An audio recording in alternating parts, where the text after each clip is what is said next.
Hello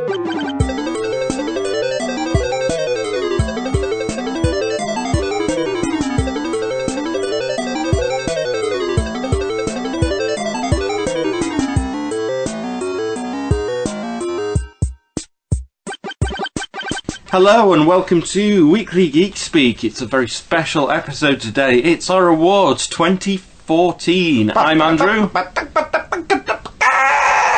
That were meant to be a opening theme and it turned into me strangling a chicken. I apologise for that. I'm hungover. I'm Scott. And I'm Steve. Well, we're here today to celebrate 2014, the films that came out. The television that came out, the games, and all the brilliant content that was brought over. We're going to be looking at the best and worst as voted by you, the listeners. Thank you very much. Through December, people have been voting on our awards. All our listeners, people who follow us on Facebook as well. So thank you if you did click that, if you did vote. It was really exciting to the degree of how exciting it can be to watch votes come in. But there were some that were neck and neck all the way, and some just ran away with it. We've got absolutely tons of brilliant podcasts and some of our old guests coming on to announce them for us. We'll be discussing them and so forth, but we'll also be reviewing the year as a whole, and we'll be looking ahead to next year as well. 1 year when we do it, can we get them all in over an evening and have like an election night type reaction to be cool, wouldn't it? Just like JT movie podcast on the phone, and Attaboy doing the nice voiceovers. That'd be amazing. Also, quick, we've got them on the show today, Attaboy and Mating Habits of the Modern Geek. They've both been introduced to the Pod Pals community, which we are very privileged to be part of. So welcome, first of all. But a few more thanks before we go. I want to give a big thank you to James Wormsley at Artie Fufkin, who's been doing the pics over the past few weeks. He's back on board with us, and it's fantastic.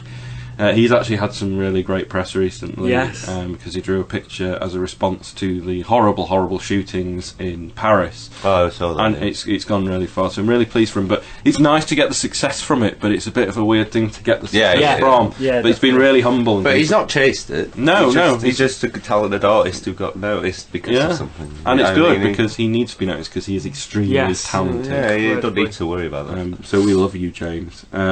Huge thank you to HOM Podcast. The History of Misunderstanding podcast at H2M for giving us an award in their show as well. Really? Nice.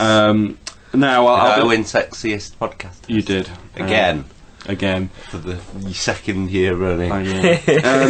Now do forgive me because of this. At the point I am now, I've only listened to half of it because I've been so busy preparing this stuff. But so far we were nominated for the Disney Shameless Merchandising. We didn't win it. Cool. We were also nominated for Best Infighting. Which I think we could only be. No, we weren't. Okay. Yeah, we were. We were. No. Yeah, we were. For fuck's sake, Jesus! You're always doing this. We always get on. I think maybe because the episode that the HOM guested on History of Sun, Stephen and Smokey both guested on was the beard list of failure, which I think was the funniest section. Steve's top 5 beards, which turned into 28 beards. He'll defend it. We're all going to be loving it. We are. This is it. I do sometimes have 2015. weird moments when I go, does our playfulness with Steve go too far? And then I think, no. I just think if it makes good listening, I don't care if he goes home crying every night. I don't care. Well, it's more important. Every night. His feelings are the quality of our show.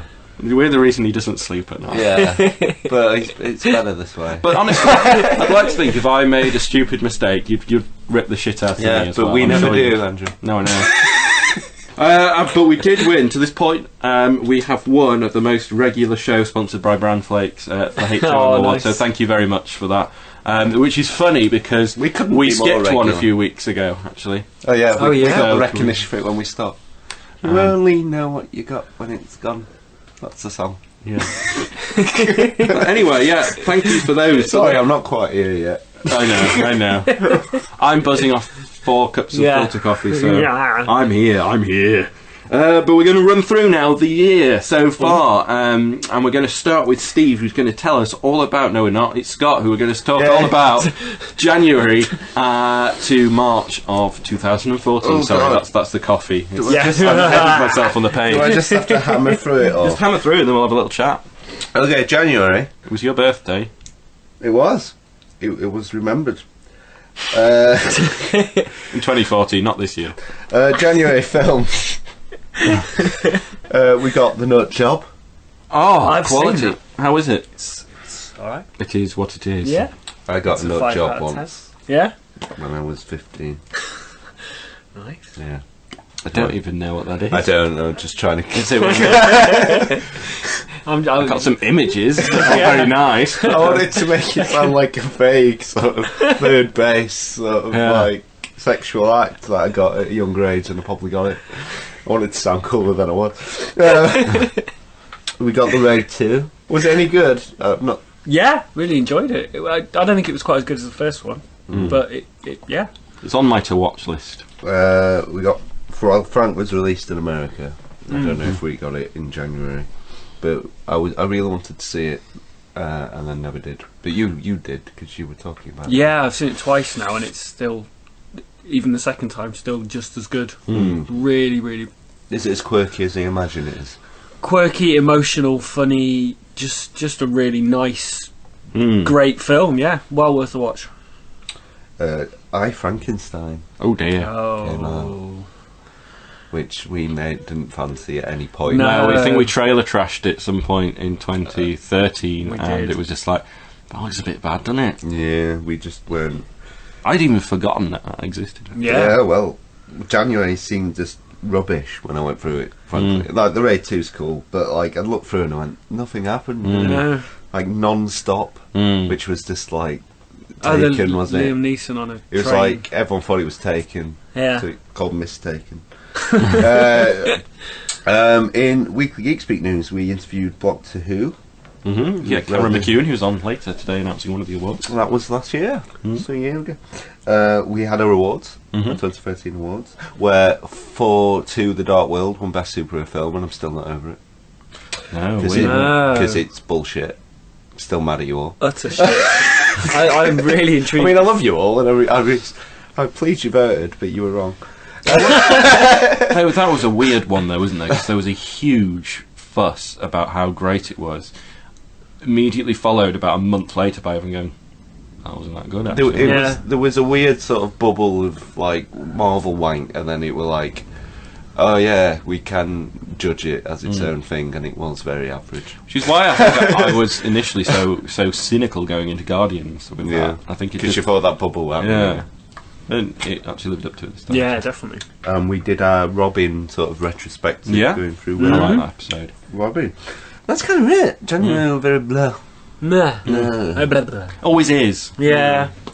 It's Oscar movie time, isn't it, really? Yeah, and then, you're just off Christmas, you're waiting for payday, nothing happens. I think the highest suicide rate is something like the 22nd of January. There's some sort of equation someone did where it's like the post-Christmas sort of... So it's something to do with finance and time of year and seasonal affective disorder. There's some weird formula where it means 22nd of January is the day most people contemplate suicide. Gosh. So there you go. That's my cheery January. View of the year. Didn't get past the 22nd. February brought us RoboCop. Hey. Which was okay after all I've that. still not seen it. I don't know why. Because I alright. fucking love the first RoboCop. Maybe that's why. Maybe I think maybe it's forgettable, but it's inoffensive. I think I'd say Completely. it was fine. we also got the Lego Movie. Yay, everything was awesome. Everything was awesome. Nominated for an award today. Universally loved by our panel. Pompeii, which I think we slagged off. We did indeed. About seeing it, which is our want.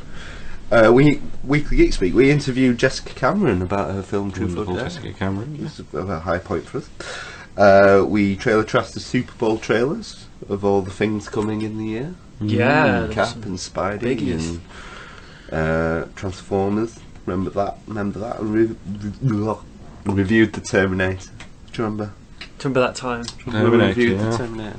And now I'm gearing up for a new one. I know. Should probably talk about it later or something. Oh. Amazon acquired Double Helix Games, Okay. which are responsible for like Silent Hill, Homecoming, and Killer Instinct, and Green Lantern: Rise of the Manhunters. Cool. But again, not much about me. Film's got a bit better. We kind of RoboCop vs Lego movie. The But first geeky stuff coming in, yeah. It's been a very. I can't decide if it was very Meyer or not. It feels slightly Meyer to me. There's some, especially when we're moving on later into the year, there's some big movies that did come out, but it was a slow starter, I think, personally. Yeah. Well, I mean, compared to like the stuff we've got in store in the next couple of years, this year seems like a very calm, before the storm sort of year. If you know. 2014. It was. Everyone was talking about American Hustle and Wolf of Wall Street at this point, I think, wasn't it? I think you're right. But March brought the 300 Rise of the Empire sequel prequel, which I really couldn't be arsed with. No. Felt like a money spinner. It did. I mean, the first one's an exercise in style over substance, but that's to its credit in a weird way, because that's what it's going for. It's cool. But why would I want that again without the talent or the original story? Yeah. Years on. Yeah, no, it's... I know you could tell that back to City too, but Muppets Most Wanted, the film Steve couldn't wait for. Yeah. You were moaning about the trailers, though. I was. So too much. It's the most I've seen you sort of react and be protective when you were watching the Muppets sequel trailers. Yeah. You were just adamant it was going south, weren't you? Am I the only one was. who's seen this? You are, yeah. I didn't bring myself to watch it. Have you still not? No, I sort of went by the wayside, didn't it, really? It didn't make as big an impact as the first one. No, I think From it was what you just... I said. loved the first one. Yeah, the first one was incredible, I think. It felt like such a return. Yeah. That it's a bit depressing that that's kind of just happened and no one's saying it. It is a damp squib, it really is. It wasn't bad, it was just nothing. Yeah. And I think that makes it worse, if anything. I want the Muppets to go back to doing like their own version of adaptations and stories. Do you know, like Christmas Carol and Treasure Island and What would you have them do? Robin Hood or Peter Pan or just stick to something broad and cool and just do the Muppet spin of it. Do you know what I mean? Wuthering Heights. That'd be amazing, and they could have Kate Bush. Yeah. Done. Grand Budapest Hotel Loved came it. our way, which I I still need to watch. see that. I need to borrow that off you, Steve. Fantastic film. Need for Speed. Flopped. Flopped, yeah. Still not seen it. It just didn't do much. Divergent. Again, that... Vied to be the new Twilight slash Hunger There's been Games. a lot of new Hunger Games Twilight, but they never seem to be anything. I heard a few sort of give it a chance. It's not bad sort of things. I Right. vaguely remember, but I didn't watch it. We pitted Arnie against Stallone in one of our most memorable Clash of Titans. Who won? The fans won. The fans. The fans. The fans. Fun weekly Geek Speak fact. It was March we first mentioned Frozen. Steve, bring it. Yeah. Steve brought it for the very first time. That's 2 podcasts in a row you've mentioned it. And not me, I like it. Summaries don't stop counting. we talked over. We did our 4th entry list where we ran through all the worst 4th entries in films. Which I particularly liked. I liked that. Yeah. And we defended Nicolas Cage and reviewed Captain America: Winter Soldier, which came out at the end of March. Very good, yeah. Winter Soldier was one of the a refreshing Marvel movie, I think, when it arrived, because it was not goofy, which was my only criticism. Iron Man 3 is pretty good, but it's a bit goofy at times, and there's a lot of elements that I don't like, especially the villains. But Thor 2 kind of undermined itself with the goofy humour. Yeah, definitely. And as we've said before, the Asgard bits were great, but the humour undermined it. Whereas we came into the first Captain America was a pretty good, okay film that kind of lost its pacing, went too fast at the end, and it was a little disjointed. Whereas this came out as a great political kind of thriller combined with a superhero movie, which was completely po-faced and changed a lot. Yeah. It kind of it made itself important. It's the new Iron Man in that respect, because Iron Man movies, the first couple, kind of changed the direction of the Marvel Cinematic Universe. Now it's Captain America, which it should be, that's gearing these, and it's going to happen again by all accounts in Civil War. Yeah. Very true. We got South Park: The Stick of Truth. Oh, which was a fantastic game. Great RPG. It's really funny. Yeah. Like genuinely. Yeah. Laugh out loud. Should have that been nominated for a Game Award?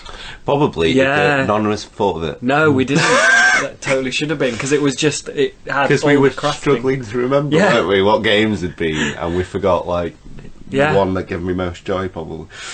And Facebook bought Oculus with VR for $2 billion. Whoa. Remember?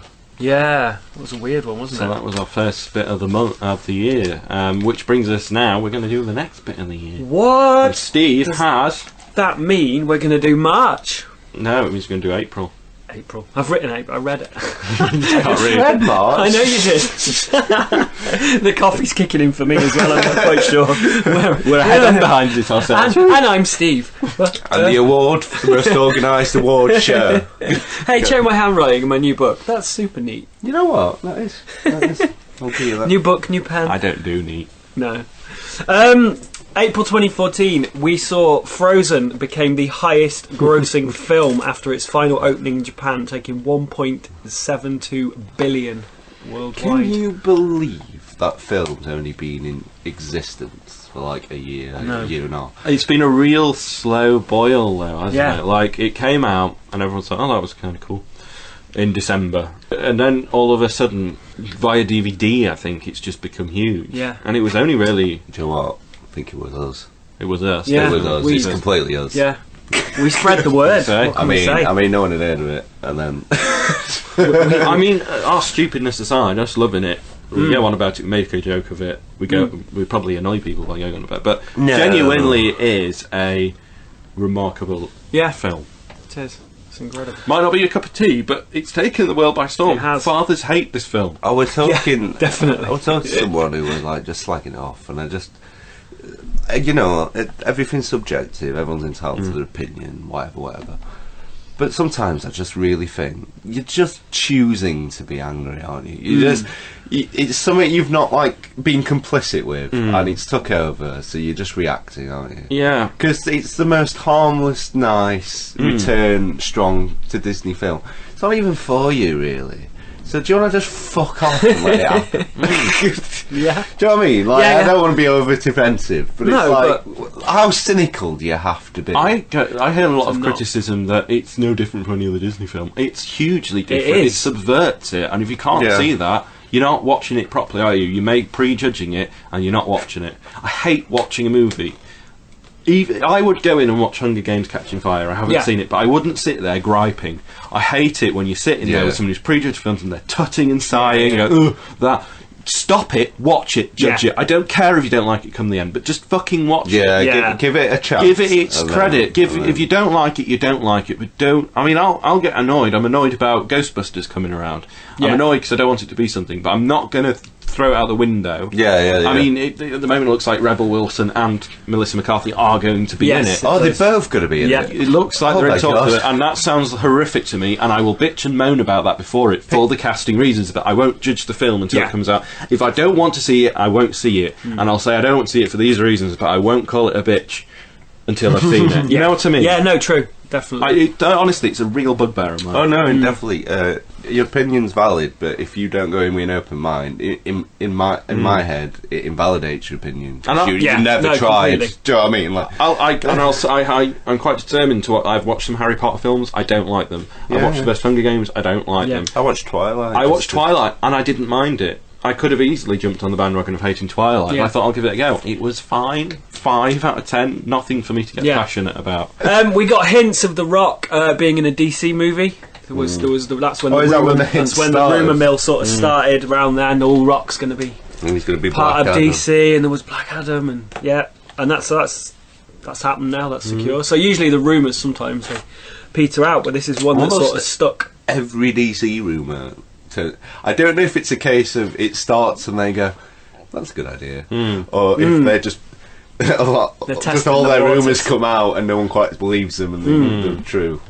But almost Yeah. everything I've heard turned out to be vaguely true, if not completely true. Yeah. Ivan Reitman announced that he was handing over the directing torch for Ghostbusters 3 after the death of Harold Ramis, and that it was was that still then? going to happen. The Game Boy turned 25, and we had a little chat about Game I Boys, and loved by Game Boy. We did our unconventional Avengers episode where we came up with alternative Avengers and the fantastic good. artwork by James again. Every now and then I'll watch a film and I'll think they should be in the unconventional. Yeah. Avengers. You're still recruiting. I might do a second one. We should do for definitely. Age of Ultron. We'll do a second one. Yeah. So, or we could do Guardians. Unconventional Guardians. I mostly like it just to test James. Mm-hmm. I sometimes contemplate, when you're telling me he's doing some art, chucking out the most obscure, vivid picture reference to get to just bait him to see if he can do it. He's so good. I know, that's what I mean, but I like testing. Yeah, true. It's true. I get these ideas and I have a vision in my head and I go blah blah, and he comes back with something better. On the idea, and even he's incredible. He is incredible. I'm being very nice to him today, aren't we? We interviewed Lee Hardcastle, The animator. about his upcoming project, which Spook Train. Spook Train, that's it. Unfortunately he didn't get funded, but he's still doing stuff. He did a really good Pokemon video with some animated things. It was really I've not seen that. I'll send it you. it's good. I want to see that. And lastly in the news, we started the trend of the gooses with the Bumpy Goose stories and Wow. the It's a Hose Pipe on the 11th of April with a It's a Hose Pipe. And we're still only like a third of the way through the book, if that. Honestly, people will never quite grasp how big this book is. It's children's stuff. incredible. It's amazing. It literally thuds when he gets It's amazing. So that was they've made my year. I'm not Yeah. gonna lie. I don't. You could all the listeners could turn around at once and go, "Stop it! We'll give you anything you want. We'll just stop it." I'd want it. I'd continue. Just keep we doing wouldn't it. even put it in. No. I'd just demand that it happens anyway. So you really amused me. we got Under the Skin, which was fantastic. Scarlett Johansson. Yeah, one of the first kind of ones that we dropped off on the Sci-Fi Award, which was hotly deliberated. We'll be on that later. Yeah. But yeah, it's one I need to see again because there was something about it that didn't quite click with me, although it's a very good film.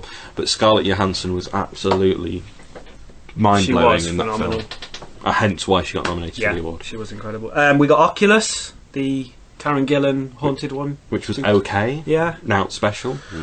Transcendence. Oh, with Johnny Depp. Yeah. Yeah, Really I know don't It know much always about it it. looked really meh to me. And I think the reaction seemed meh. I'll watch it eventually. And we got Sure. the Wayans fantastic sequel that everybody wanted. We got Haunted House 2. Came out in April. of I was 2014. so excited because I was worried. I was really worried because they set such a high standard with the first. But you know what? I know. It's was a rare. worth it. It's one of those rare moments. The sequel vastly. I've not watched. I'm it. saving it so I can back to back both. I've not watched it. Neither. But I have seen an incredibly high amount of Wayans Brothers films. I've watched more Wayans Brothers films than George Méliès's films. That's just a fact. I've watched more Wayans Brothers films than Fellaini films. Jean-Luc Godard, I've only seen 2 Jean-Luc Godard films, but I've seen probably 3, 4 Wayans Brothers films. Something's wrong. Something's gone something's wrong wrong in somewhere. the world, isn't yeah. All was right with the world in May of 2014 when we were 1. We had 2 birthdays. We were 1, and we hit our 50th episode We're so in underage. 2014. The reboot. Oh yeah, Yeah. we rebooted. We did. Rebirth of the Geeky Rebirth. Pod, if I remember the podcast called. We spoke Yeah. to. We spoke to Larry Fassenden for Birth of the Living Dead, and we all revisited our questions from the first episode about ourselves. So that was We found ourselves. we did. That was Rediscovered ourselves. Journey of rediscovery in May. In a weird way, though, I do feel like, like we, if you listen to our first ever episode, which I recommend you don't, it's just amazing how just shows evolve. I think because I think we're well, like I'm not being arrogant, because I still think It's more a thing of how bad the first one was. Yeah, than- but it's just amazing how much we've evolved and improved just Yeah. by repetition, and because those first ones. Ooh. I've not been Oh, I back. don't want to. I've not been back. Don't go back. It's like when you're forced to look at the picture of you in the bath with spaghetti around your face as a kid. Yeah. That's how it feels like. to Right. me. The Atari urban legend of the ET game that was buried in the desert. Yeah, Apparently turned out- that turned out to be true. Which and there's is a documentary. amazing. Yeah. Which is It's amazing. incredible. I want one. I do. Yeah. Like I bet there'd be a really cool sort of geeky relic Yeah. to have, like a copy. You wouldn't of even one. play it, you just No, like, put you it in a just- cabinet. That's what I mean. That's it. It'd be really cool.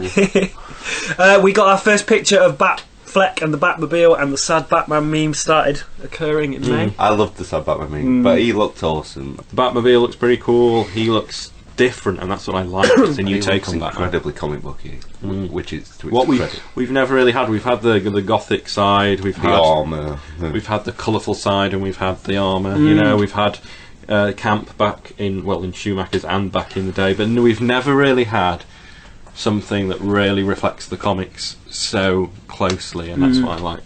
Looks Well, we'll wait and see, but that teaser's coming sooner than people Yeah. think. And I'm gonna have no sperm. There's gonna be no sperm in me. It's gonna be like, Joe, when you like squeeze toothpaste. That's how much I'm gonna. there's a nice visual. Let's move on. Moving on. With the films, we got Amazing Spider-Man 2, which was It was okay. it wasn't bad. It was a good one to watch in the cinema, I think. Yeah, it was just a bit disjointed. It was a bit chuck everything at a wall, and then if we do this thing at the end, everyone will love it. I still stand by if it came out when Spider-Man 2 came out, the normal the Raimi ones. It's better than that, and it would fit well in that time about 10 years ago. Yeah. It just felt a little behind. Yeah. I don't know. It's still a good film. It's just very basic, I think. I think it just wanted to chuck too much at the. It was like they'd learned no lessons from Spider-Man 3. It really was. Yeah. And I'm not on about the too many villains, because I don't think it matters if you do a strong enough story. Do it properly. But it was just. They think they just have to chuck villains and things take care of themselves. You have to craft a story. Yeah. And they really didn't. It's a shame because they did a good job with the first one, really, didn't they? But it's Spider-Man. I mean, Spider-Man should be at least the third most. And it's highly profitable, the film and stuff. But we should be excited about Spider-Man films. And it passed by this year, and we all just mad through it. Yeah. And we didn't even put in awards No. for superhero films. It's the one that got dropped off. And there were only 4 this year, and we didn't put it in. Yeah. It's a shame. Do you know what I mean? It's just wrong, isn't it? It is. An award that 4-2 fucking won. I Yeah, can't get in. this is true. I'm still getting it. I'm not dropping it ever. We got Neighbours, which was good. I enjoyed that. Neighbours Bad become good friends. Medley. Yeah. Everybody look like. I don't know what I'm doing. Everybody look I right. look right then, we said, sorry. Yeah. Everybody look. So yeah, I enjoyed that one. Godzilla came. We got Godzilla. He came. He saw. He conquered. He did.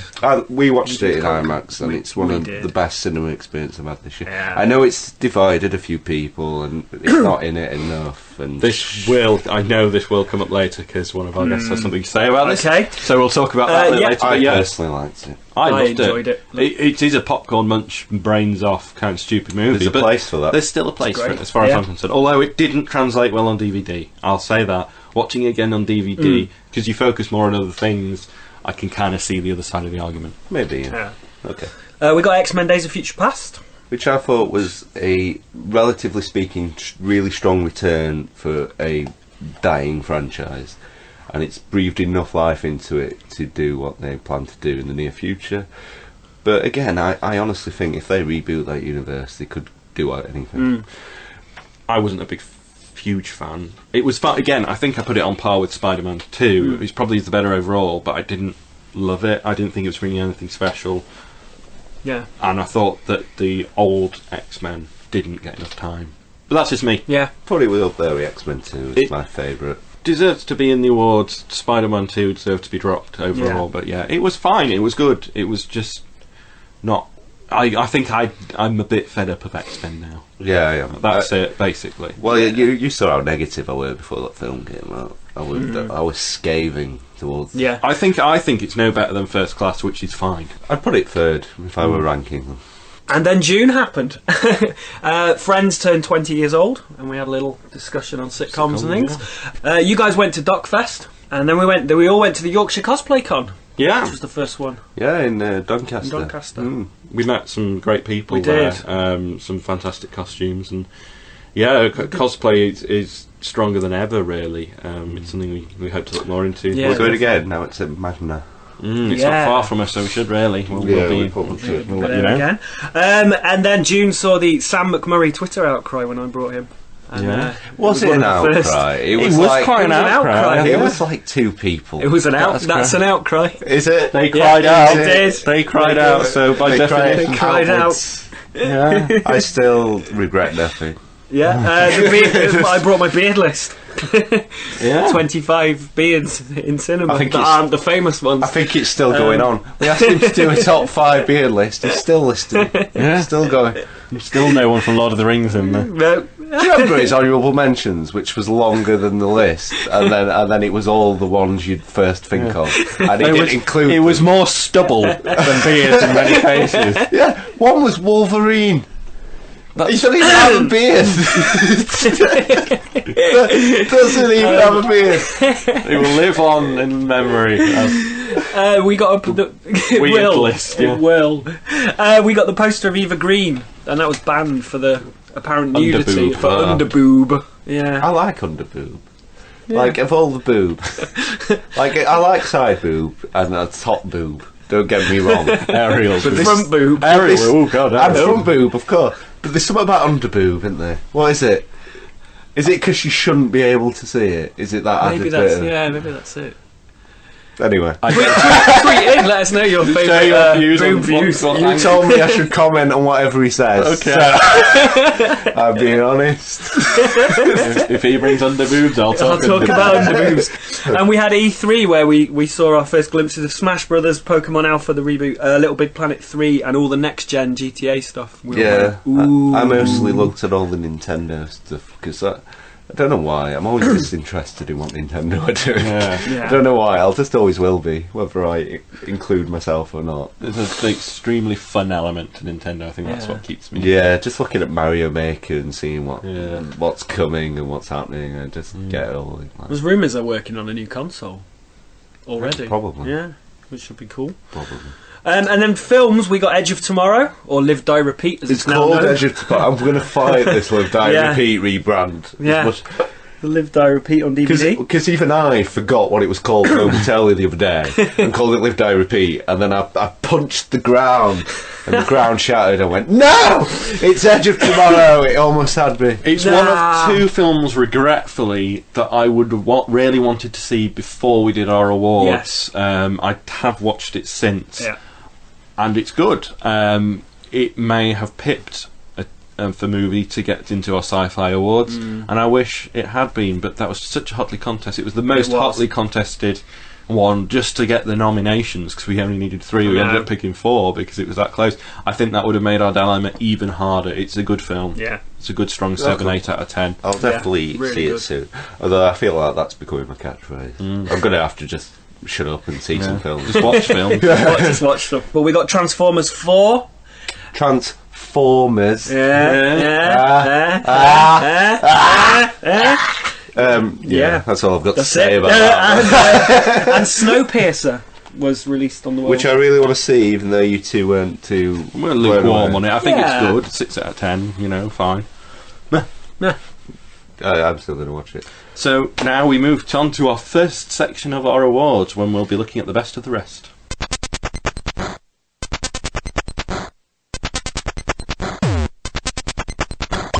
We're on to our first set of awards, and this is the best of the rest category. It's the awards for games and so forth. But first of all, we're announcing the best game of the year, and we're joined by Kelly Hightower from Mating Habits of the Modern Geek podcast, which is a great American show. She's just got a real charisma, really has different people on the show, and she's got a great podcast. So give it a listen at Mating Habits on Twitter. I will. You can follow Kelly at Kelly Disagrees. So yeah, here she is, Kelly at Mating Habits of the Modern Geek. Hey everybody, Kelly here from the Mating Habits of the Modern Geek podcast. It's a fun little show where we talk about geeky things like movies and comic books and TV and video games and RPG games, and oh yeah, we also give advice on love and dating within your own species. Basically, it's a, hey, look at this horrible thing I did and look how it didn't work out on this date I went on, so don't do that also. Ta-da! The guys over at Weekly Geek Speak have given me the great honor of announcing the winner for the best game of the year. Now, I'm not going to toot my own horn, but I know a little bit about video games, and the 3 nominees are pretty solid choices. The nominees are Super Smash Bros., Alien Isolation, and Wolfenstein: The New Order. And look, I have my handy envelope here that I'm going to open up. And I promise you, it is not a bill from AT&T. And the winner for the best game of the year is Alien Isolation. Nice choice, you guys. Probably one of the better games I played in 2014. It certainly scared the hell out of me. And taught me that I would probably be okay shoved in a locker for 20 minutes waiting for the xenomorph to pass by, trembling in fear. Well, that's all for me. Congratulations to Alien Isolation for being the Weekly Geek Speak 2014 Best Game of the Year. This has been Kelly from Mating Habits of the Modern Geek. Back to you guys. Can I just say, actually, on the sort of topic of like mating habits of geeks, I went out last night, and I'm a smoker, so I go out in the smoking area. And when you're drunk, you get in random chats. So I was talking to this really good-looking girl who started talking to me. And then, this is why I'm single. Because I think this is a great conversation gambit, and it's not. I went, would you rather have robotic arms or panther legs? And we'd had a really great conversation, Joe, when you're clicking. And then I said that, and she went, robotic arms. I'm going back inside. Oh. But I thought I'd learn about her. I felt that was a well, if you can't join together on that kind of question, you're not going to be meant for each other. So no, you actually that's all my questions. I constantly think I am so grateful that I don't have to do that anymore. I've been in a relationship 10 years and I wouldn't have it any other way. The whole idea of finding them having to learn everything about you, the fact that because you get a bit like, well, I read comics and things, I hope they don't judge me, and I shouldn't feel that way. I should be excited. But there's always that bit of trepidation going into things, isn't there? Like, I don't know. But I'm glad do you show yourself to be. I'm glad I never have to do that again. Yeah. And Lucy puts up with so much crap. She really does. She really does. She really does. Thank you very much, Kelly. Alien Isolation. I got this game, and I've been playing this game, and I love this game, but it's too fucking hard. Yeah. It's really, like, mean. Yeah. It's like, I've played Bioshock Infinite, and it's easy to get through, basically. It's quite an easy game. It's got a great story, but basically, if you're stuck, you press a thing and it shows you where you need to go. Yeah. Whereas you have to fucking work this out. It's like the old school games of, God. I've heard it's really unforgiving. And I heard the AI is completely adaptive in that, like, if you keep hiding in lockers, it will start looking in lockers and shit like that. It sounds really cool. It sounds like a really good game to switch lights off with your mates and piss around. And I really want to play it. It seems like a worthy winner. I regret South Park not being nominated. I regret Pokemon not being nominated. But Pokemon could be in for next year. Yeah, that's true. Because it came out in November. And Smash Brothers is the only one I own out of those 3 games. But I can't argue. Good choice. Next year's will be very interesting, because I think there's a lot of good games coming out this year. But well done to Alien Isolation, and thank you very much again to Kelly Hightower. And now for the award for the It Came From Darkmoor Creative Comics Run Award of the Year. Boy. Here is our comic conference guru, Mark Roberts, to announce the winner. Hi everyone, and a Happy New Year. It's time to announce the winner of the It Came From Darkmoor Comics Run of the Year. Now, the candidates that we had for you just before the Christmas break were firstly Saga by Brian K. Vaughan and Fiona Staples, Wonder Woman by Brian Azzarello and Cliff Chiang, and Sex Criminals by Matt Fraction and Chip Zdarsky. So I have the metaphorical envelope here with me right here and now, and the winner is Wonder Woman by Brian Azzarello and Cliff Chiang. A fantastic run, which has gone so well over the last couple of years. Great to see it getting the recognition. Thanks very much, guys. So yeah, Wonder Woman getting some deserved credit there. She's going to have a good year, a few years coming up as well, and it's about time. Definitely. I've borrowed this, and I'm going to read it soon. That's exciting. Yeah, and a great recommendation there from Mark. He's mentioned it a lot. Seems to be one of his forerunning DC books that he reads, and he's a really big fan of it. Do go read it and check it out, and thank you so much for Mark. Thank you for joining us last week, and thank you for a great comic conference. He's a great guy to have on the podcast. Scott Snyder's Batman. I recommend. You always recommend that one. Because it's awesome, and it never comes up. I love Mark, but it never comes up. As if we don't have enough Batman in the podcast. I just want more. But thank you very much, Mark. Thank you, Mark. Yeah, you're wonderful. Next, we move on to Best TV Show, and we're joined by... Blah, blah, blah, blah, blah, blah, blah. Hello, it's Lucy here. You may recognise my dulcet tones from such episodes as The Special Quest and Special Quest 2.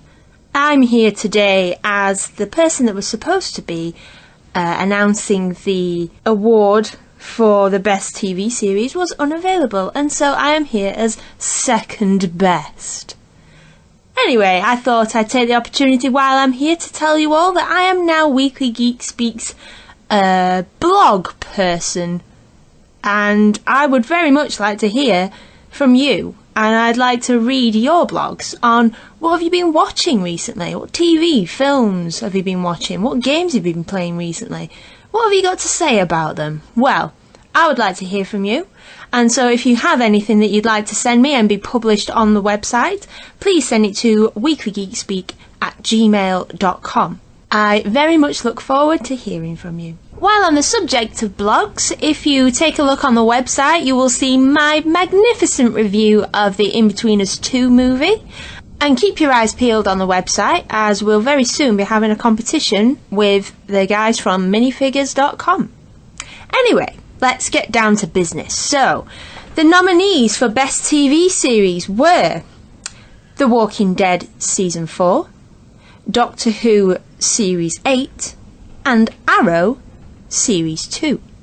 And the winner of this prestigious award from Weekly Geek Speak is... Oh, Scott will be pleased. It's Arrow Series 2. Well done, all of you at Arrow, for making Series 2, because it won. Anyway, that's all from me. You might hear from me in the future, if you're lucky. See you later! Yeah, what, boys? Sorry. Didn't like that. I don't know why I did that. I get the feeling that next year is going to have a lot of superheroes in there. But this year... I can already tell you what's going to win next year. It's going to be The Flash.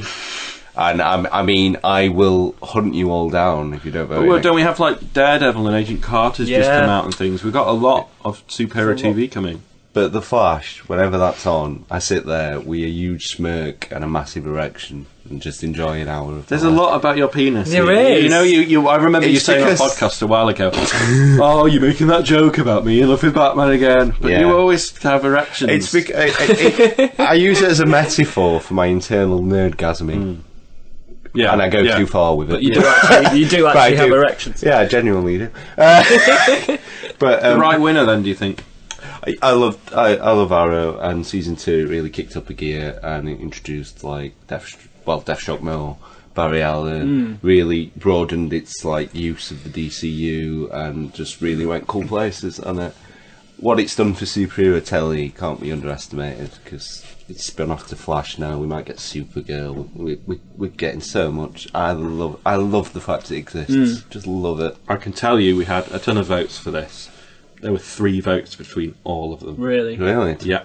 And second came Walking Dead, and that was only 1 point behind. So it was a very, very strong. Well, Walking Dead is great, and they're all in our wheelhouse, and I watch them all. And poor Doctor Who. It's had a rough year this year. Though. People have been loving it. It has, but I think Peter Capaldi himself has been great. So now we move on to the best kids TV show. Yay! And we're joined for the second year that they've announced this one. It's JT Movie Podcast. Cool. They're a fantastic podcast. They died this year. They did. They stopped and they've come back to life again. They reborn. Yeah. We've got Matthew Jones. Like Jesus. Matthew Jones is like Jesus. Whoa. Yeah. Or E.T. Yeah. Or Frankenstein. Yeah. Sorry, it's Matthew Jones and Ben Taylorson are here to announce the best kids TV show of the year. Cool beans. Okay, well, this is... I'll start again. That was quite good. Okay, hello! This is Ben and Matthew from the JT Movie Podcast. Honoured to be asked back again to present an award this year. We're back, yes. We're back to present for the second time the Best Kids TV Show Award. Brilliant. Now, Sir Matthew, Yep. the nominations are... Oh, yes, I'm excited about this. Beware the Batman. That sounds rubbish. Well, see, is it... Beware the Batman. Is it beware, comma, the Batman, as beware Batman's some sort of sex offender? Or is it guidance for Batman, beware Batman, your life of crime solving may, contain problems of a violent nature? Or, like, don't get too close to the sea, you might fall in. Just general guidance like for Batman. warning, danger of death signs. Next up we have Ultimate Spider-Man. No, there's a theme I don't like. Now, but that does lead me to think: is there a disappointing, a penultimate Spider-Man or an average Spider-Man? Depressed Spider-Man. My apathy senses are tingling. The loser Spider-Man. And finally, we have Adventure Time. You don't know what that is, do you? I don't know any of them are, do I? Yeah, but you know what Batman and Spider-Man are loosely. Are they cartoons? As they're in this incarnation? Yes. But Adventure Time is the little animals and the people. I know what it is. What do they do? I have children. I don't know what they do. But I have Do the animals talk? Yes, to the people is all I'm saying. It's ticking all my boxes. Shall we cut to the chase? I think we should. The winner is, for the second year running... Oh, we don't pick it. No, it's here. I have it written down on this envelope I'm removing from a... Animals. It's Adventure Time. Yeah! Hooray! Well done, Adventure Time. Congratulations to them. Unlucky average Spider-Man and scary Batman. You can sit in the bar and commiserate with each other. So there we are, Adventure Time. Oh, Second year run. Thank you. kindly, Adventure Time. I don't like young upstarts coming over here and being funnier than us. I know. They can quit that. Yeah, I'm not surprised. They'll win next year. I'm gonna make sure it's not nominated. I'm gonna go out of my way. It's really I can't get over how fun it I is. know, and everyone brilliant. loves it, and it was a surefire winner. But I just wanted to shout out Beware the Batman, because it was a show that looked off, and the first few episodes seemed really weird. But I really grew to love it a bit, and then it got cancelled, and it's had a dodgy run, but I liked it. So yeah, thank you very much, Ben Thank you and kindly. Matthew at JT Movie Podcast. Do give them a listen. You saw how funny they were there. The whole show's They're like that. great. They've got a great camaraderie. Yeah. They're just very funny guys. So now we move on to the best villain of the year. Ooh. Announced by a man who has probably the best voice of the year. Yay! I did not know you were going to ask me to do this. What? Adam Roach from the Attaboy Clarence podcast. What's this? Sorry. Oh. Sorry, it's What- not you. what? It's not you.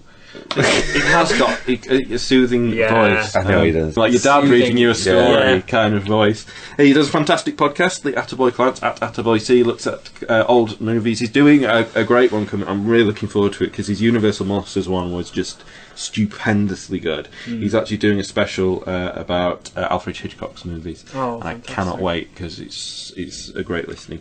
But here we are, announcing the best villain of the year. Another hotly contested, very tight winner here. But here we are with the best villain of the year with Adam. Hello, boys. Thank you for having me on. This is Adam from the Attaboy Clarence podcast, and I'm here today to announce the best villain of the year. The nominees are Smaug, played by Benedict Cumberbatch in The Hobbit, The Desolation of Smaug; Koba, played by Toby Kebbell in Dawn of the Planet of the Apes; and the Winter Soldier, played by Sebastian Stan in Captain America, The Winter Soldier. See, I have the envelope here. And the winner is, by one vote, Koba, played by Toby Kebbell in Dawn of the Planet of the Apes. Congratulations to Koba, congratulations to Toby Kebbell, and bye from me. You know what? You're right. He could talk me into anything. That's the voice, isn't it? It is, isn't it? It's a voice. It's like a melty, dreamy voice. It's incredible. It's like eating a galaxy. I would follow him to the ends of the earth just for the voice. I want him to say like choice words like revel. You know, like at the end of Honest Sailor, they go to say things. So we should send Adam a load of things to say. Can we? Yeah, let's do it. Yes. Can we please? For winning the award of the most lovely voice is Adam Wheeler. Sorry, You've fallen in love with your voice. I know. I've got a weird schoolboy crush. Have we made you feel weird? That metaphorical erections. Can we sit on your knee while you read a story? Can you send us "I love you, Scott" in a voice, in a nice small MP3 clip that you can play over and over and over? I sleep. Thank you so much, Adam, for that. Toby Kebbell, Koba. I watched Dawn of the Planet of the Apes only a few nights ago on DVD, and it's so glad that we had it. It's been nominated 4 times by us in these awards, and it deserves it. I mean, the relationship between Caesar and Koba is they're apes. You think, how can I connect with apes? But they're so good, and you just fall in love with these. And I think Koba is such a layered character. Yeah, he's got his problems. That's what happens here. Koba has had such a damaged upbringing that good and bad is warped for him, and in the end he becomes so bitter and twisted. Really, one of the greatest villains for the past few years in a film, I think. He's overcome by hatred, and it's very Shakespearean. I know it sounds funny because it's about apes, but it is. And easy winner for me. I'd have been slightly upset if he hadn't won. Yeah, Smaug's like awe-inspiring. Right. He's amazing. He's the best bit of that film by far. And Cumberbatch has got a striking, powerful voice, but it is a bit of a 2D. There's a big dragon that gets angry and something after gold. And a lot of the problems in The Hobbit are that it's kind of a bit basic, a lot of that. It's a great film, don't get me wrong, but he was brilliant. Smaug deserved second place for me, but Koba's something else. He's just so good.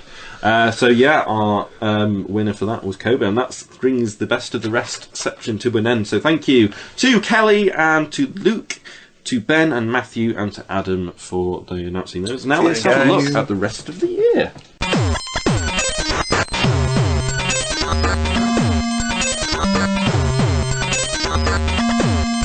Here we are then, the next part of the year, the latter end of 2014, which is me. You get my voice now, ladies and gentlemen. No, it's no Adam, I'll tell you that now.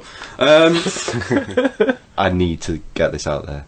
Adam, could you please send me you reading out the Green Lantern Oath? Thank you. Now, continue. Okay. Dawn of the Planet of the Apes hit screens and was a hit despite having the wrong name. Yeah, it should have been Rise of the Planet of the Apes. Yeah, it should. I still get I haven't seen this and I still get really bugs me. Yeah. It's nominated for 4 Weekly Geek Speak Awards: Villain, Best Actor, Best Sci-Fi, Best Movie. So we'll be finding out if it wins any more. It's already got 1 in the bag, 1 out of 1. Have we got a Best Simian Award? It would win. Monty Python toured at the O2 Arena. I haven't really heard very much of how good that was. You know what? I completely forgot that had happened. It's a big deal, apparently. Yeah, I saw it. It was on TV. It was on one of the channels. It was really good. It was really nice to see that they can still pull off the jokes, the humour and sketches that you've seen hundreds of times because you've stuck it on in the background were just still on point and funny, and it was just really nice. Obviously, Graham Chapman. I still a nice tribute to him as well. Look at Monty Python as one of the best sketch shows ever made, and I know that sounds like an obvious choice, but it's because they never repeated anything. No. I think the Gumbies turned up twice, and that was about as much as they repeated things. They didn't do. They did within a single episode. Yeah, but it was never like you look at them now, and it's so the same joke. Little Britain started out as a great comedy, but then they did the same joke in a different location. And the reason is Monty Python is so good is because Ronnie Barker and two Ronnies just love him. and Malcolm and Wise, their comedy was different every time, and you just don't get that anymore. It's always repeated crap. It's catchphrase comedy. Comedy. It's clever wordplay with them. It's satire, really, it's this, that and the other. yeah. It's calling on lots of things, not just going, Trumpy Pumps! For a laugh. Yeah. The Mastermind sketch from the two Ronnies is one of the most brilliantly conceived, simple comedy ideas I've ever seen in my life. It's brilliant. Anyway. Putty the movie came out about the little dog from Britain's Got Talent that got a fucking movie. There was a movie? Yeah. Why didn't we go over this? How this? How much is it? It's probably too much. Can we watch it, please? I think it'd be a laugh.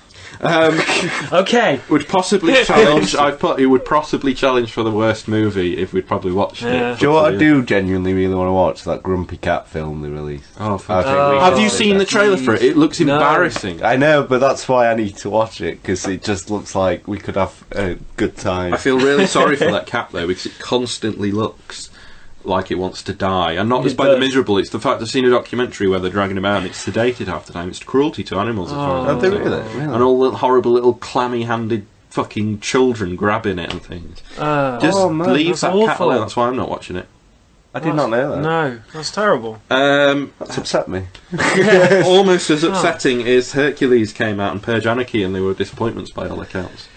I can't comment. I didn't watch Hercules, but I'll probably watch it because I have a soft spot for The Rock because I grew up loving him in my wrestling heyday. Being such a good podcast host here, I don't think I've actually mentioned this is July I'm going through.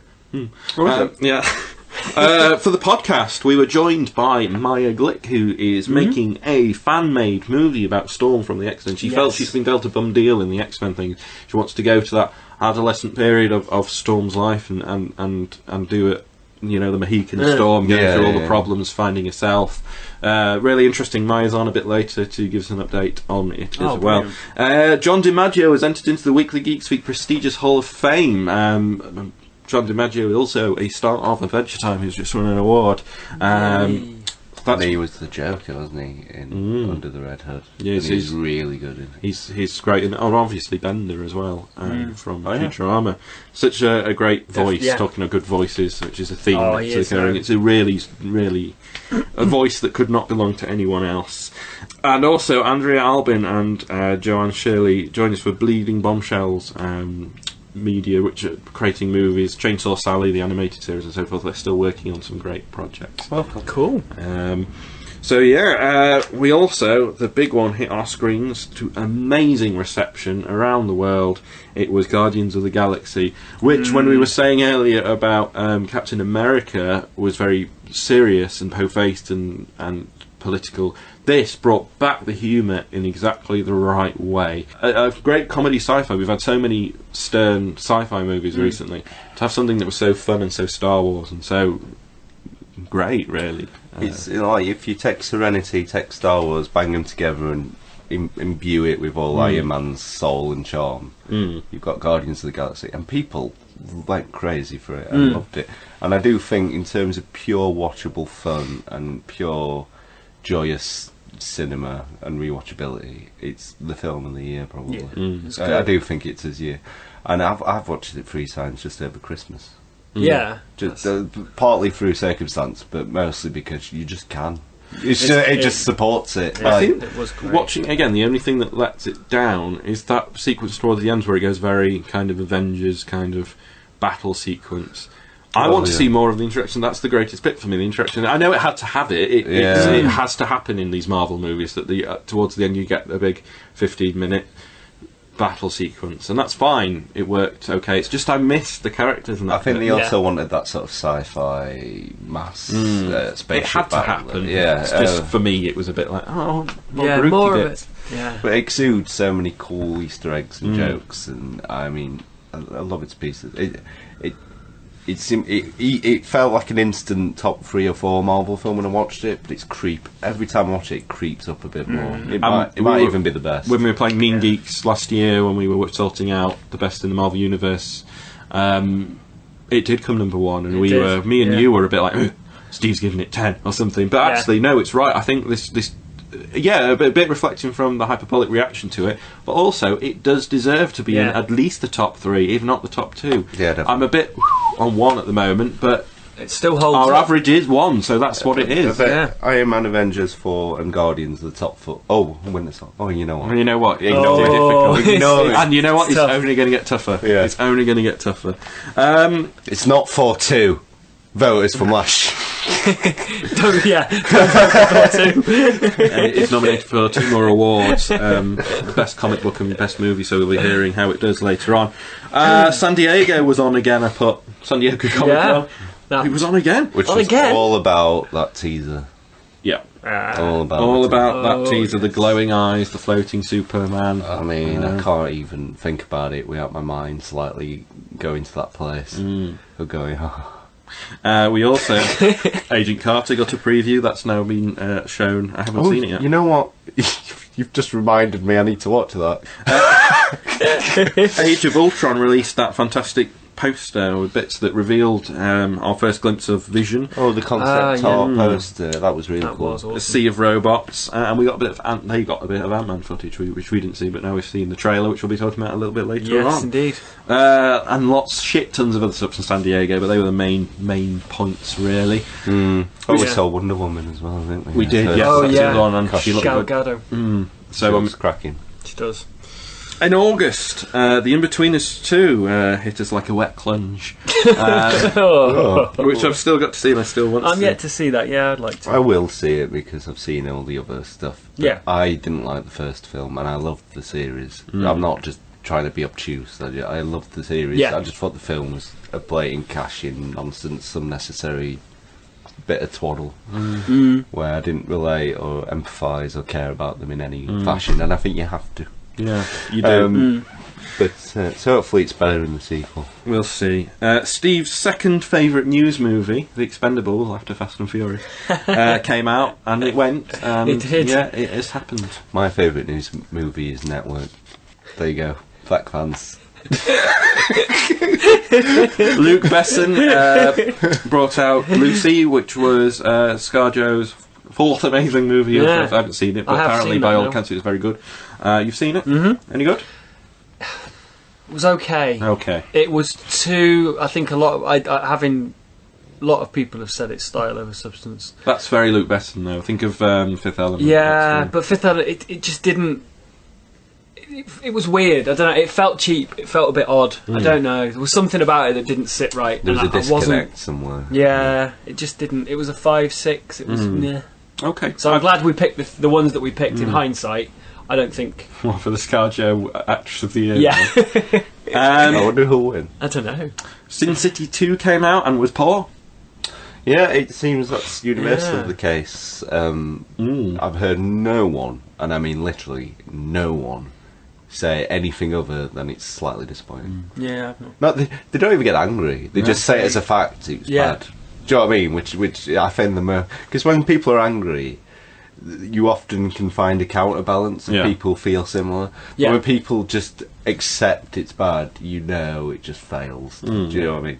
Yeah. That makes sense. Yeah. I am completely. interested to see what you guys think if you do see it. Wolf Cop was released. You know what? I am actually going to watch it tomorrow. Are you? And Zombievers.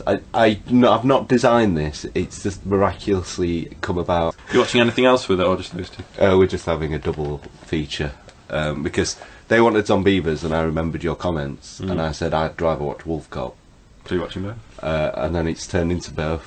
So Cool. I Let me know your thoughts. I'm going to pit them against each other. How James's big the picture. people you're watching? How big horror fans are they?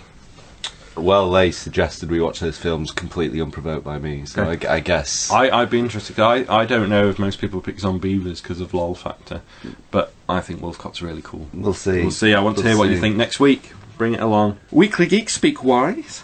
We caused controversy again. Again. Wait, With why did Venkman we do versus this? Stance as we clashed the Oh, titles yes. of There were no controversy. No Space Jam outcry. controversy. Space Jam is a fucking classic, and Bill Murray and Dan Aykroyd, by the way, if you've not heard, got clashed together with a final round of Space Jam, which caused anger. I did. will explain myself Outcry. one more time. In order, I like them to be tight, hotly contested affairs. Bill Murray owns Dan Aykroyd in any sort of comparison, as we know. So I designed it so it'd be tight, and then I designed it so Bill Murray, almost in a sort of showboaty fashion, would win with Space Jam, the classic that it is. And I purposely left my favourite Bill Murray films off the table for that. But then you guys have bloody seen Space Jam! And then the controversy happened. I don't like it. Bullshit. All right.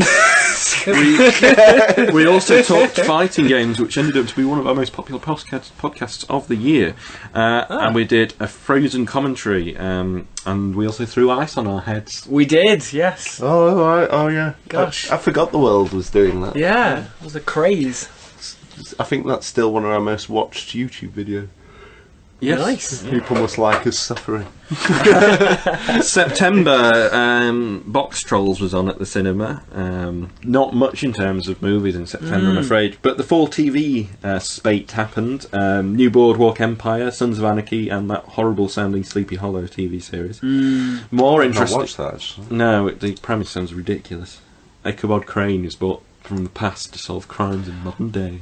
Oh. Maybe it could, I don't know. It could go either way for me. More importantly, Weekly Geek Speak went to Sheffield Film and Comic Con, and it was great fun. Oh, it was brilliant fun. Well, we met loads of cool people. We did. Andy Sayer joined us for The Song the Zombie Sang, promoting his film, a sci-fi about opera music. Sounded a really great idea. We had a Clash of the Titans of the biggest faces Titans. Clash of the Titans, the biggest faces, with T-Dog versus the Cage. Yes. I've got that on my a list good for one. October. Ooh, maybe it overlapped. Maybe it did. Maybe it was that epic a face-off. Yeah, It that it- went on for days Yeah. like a Dragon Ball Z fight. And Dan Freeman joined from the Minister Chance, which is going from strength to strength. It by the is, sounds yeah, of it. by all accounts. And also Steve finally learnt that he was wrong about Jurassic Park. Oh, I did, yes. And I watched that over Christmas, actually. It's still great. I I've watched got it that on again. mine as well. Maybe I clicked a month too far. Maybe. It could happen. Well, in September... Well, September was so shit. I'm Have claiming them. them. Have them. I'm claiming them. Have them. So now we move to the end of the year with Scott. Well, What's up, Steve? I turned 36 in September. How are you? Oh, sorry. I got really old. oh, sorry, did someone forget your birthday? I'm joking, it doesn't matter.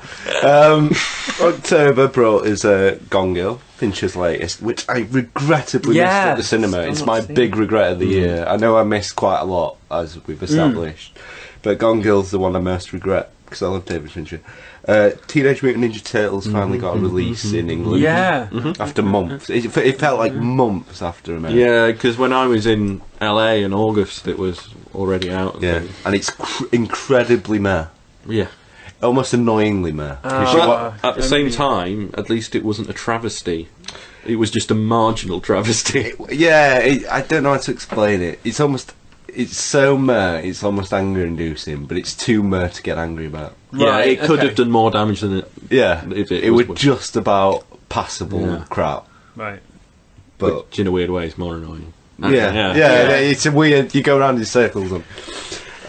David Ayer's Fury came out, which is very brutal, but stylish World War II film. I really enjoyed it. Big Hero 6 came out in America. We're still We're still yet waiting always for that. wait. We're still Always waiting. happens, We yeah. get it in a couple of weeks here. Weekly Speak. You guys watch Fred's Yes. Oh, well, it's It was brilliant. incredible. out in the open. It's a harrowing disaster film set in Sheffield. I think we recommend it. That Sensoria Film Festival that was on it. Yeah. Fantastic experience being in the outdoor cinema. And we met Hollow Spy. We did He's a lovely indeed. chap, and Run Roller Run was there as well. I didn't meet Hollis Back. Why? He is still a mystery to He me. is. Why do you He's an all meet? enigma. You, it's always you guys that meet people and hear stuff and get. I know. Well, It's where almost am like I? you go, I don't want to interact with those bum-bums. It's true. It's very. Why did I say bumble? You made me sound like Kazoo, the great Kazoo from Flintstones. Like that dum dum. Very specific references is my thing. We graded Tarantino's movies. Django coming very high. Yeah. Too high for me. And I love Django. I really do. Rezdog's very low as well. It felt a bit like how I felt when Guardians won, when it's a bit like, let's calm down. Let's wait to see how we feel when he does another That's film. the great thing about Mean Geeks, though. Yeah. Yeah. Gotta be mean. I love its name. Mean Geeks. I love how we've come up with it. Like, we've not done one since we came up with the name we're going to call it. Yeah, pretty much. But I like it. The Avengers trailer hit, Yeah. which I still think's amazing. It really excited me. I've watched it too many times. Celluloid Screams happened. You two. Yeah. Great for the best one yet, I think. Yes. Met Astron 6. Woo! Yay. And October was the DC movie announcement. Yeah. Just all that's coming my way. We talked about it. I was still not over it yet. I'm too. Took us 2 episodes It to did. go through everything, I think. Yeah. Video games, Smash Brothers for the 3DS, and later the Wii U came out. Alien Isolation, video game winner, hit. WWE 2K15 TV. Boardwalk Empire ended after 5 years. Wow. I loved it. Was I it thought good? it great. Worth seeing. Oh yeah, definitely. 5 seasons seems to be a nice, because Breaking Bad was 5. It seems to be sort of a nice little rounded. Because when Sopranos was 6. Yeah. Wire was 5. yeah, 5 seems to be a nice number. How many was Oz? 5. It's 5 or 6. Oz, yeah. But that really did trail towards the end. Yeah, it's true. The Flash debuted. And Scott So fun. had to stay in his So house for fun. He ages. did. I love that show. it's the show I always wanted and never thought it'd happen. It's like There Is a Heaven show. And I'm in Okay. it. Just I've Tuesdays actually at heard 9. mixed reception Yeah. from it, though. I have heard people say I don't care. They're wrong. Not No, discussing that point. I need to see I it. genuinely don't. I'm happy. Arrow season 3 entered. Agents S.H.I.E.L.D. came back, and Constantine debuted, which its future's up in the air. But I hear almost constantly that it's great and should be saved or got good. Or It's whatever. okay. There's worse out there, to be honest. Yeah. November rolled along, and we had it. Christopher Nolan's latest opus, Interstellar, which me and Andrew went to see in IMAX. Dominated for their sci-fi, fantastic film, absolutely fantastic. Oh, it was the most raw and emotional film Chris Nolan's done. I can see why it might lose people. It's very long and it's a bit ploddy in the middle, but I thought it was brilliant. It was like almost like a lyrical science Right. poem about humanity. It was, yeah, and it was nice Okay. to have a film, a big budget film that took its time and didn't feel it had to fall into the common tropes of a blockbuster. It was a really good, intelligent, big movie. Yeah. Yeah, to see it. I adored it. I am a bit sore it's not on our best movie list, as you guys know. Yeah. Hunger Games, Mockingjay Part 1 strode along. Only Steve did. has seen it. Yeah, and I enjoyed it. Like I said, it's a nice. What a surprise! Yeah, it's good. It was good. It was I'll more watch of a it at some character point. study than the first two, and introduced some. To good be fair, things. that's what I thought it needed, a bit more character, a bit more development of the world, not just Lady Gaga's on strings with flaming dresses. Yeah, yeah, Playing Battle Royale. People listen to us. We have to be. yeah. Paddington hit Shores. Which apparently was lovely. Yeah, by all I thought he accounts. was very charming. It's become my word now. Somebody yesterday incidentally just pointed out that they'd seen it going in and thinking Paddington, and came out and said, "No, I'd recommend it to everyone. It's really I really good." just like It's lovely. it does nothing you wouldn't expect, and it's just I don't know what it is. It's just something lovely about it, and just comforting and just nice. Weekly Geeks Week, we plodded through our Infinity List. Took us 2 episodes, Yeah. going over. I think it was 38 to 40 movies. superhero films on its way in the next 4 or 5 years. Yeah. I'm like a pig in muck. Like a pig in muck. But a charming pig. Thank you. I needed that today. We announced our awards nominees. Yeah, we did. That's how long ago it's been. Gosh, because we're catching up to present day quite quickly. Wow. We culled a third of the Pokemon population. Yeah, we did. We did. More of that in coming weeks, actually. We're going to finish off killing those little fuckers. Pokemon. The feedback I've had from that is everyone liked my reasoning for Voltorb. Okay. 'Cause 2 or 3 people have said that. And also, they agree Weeping Bell is a fleshlight. So, and that's why I like audience feedback. Nice.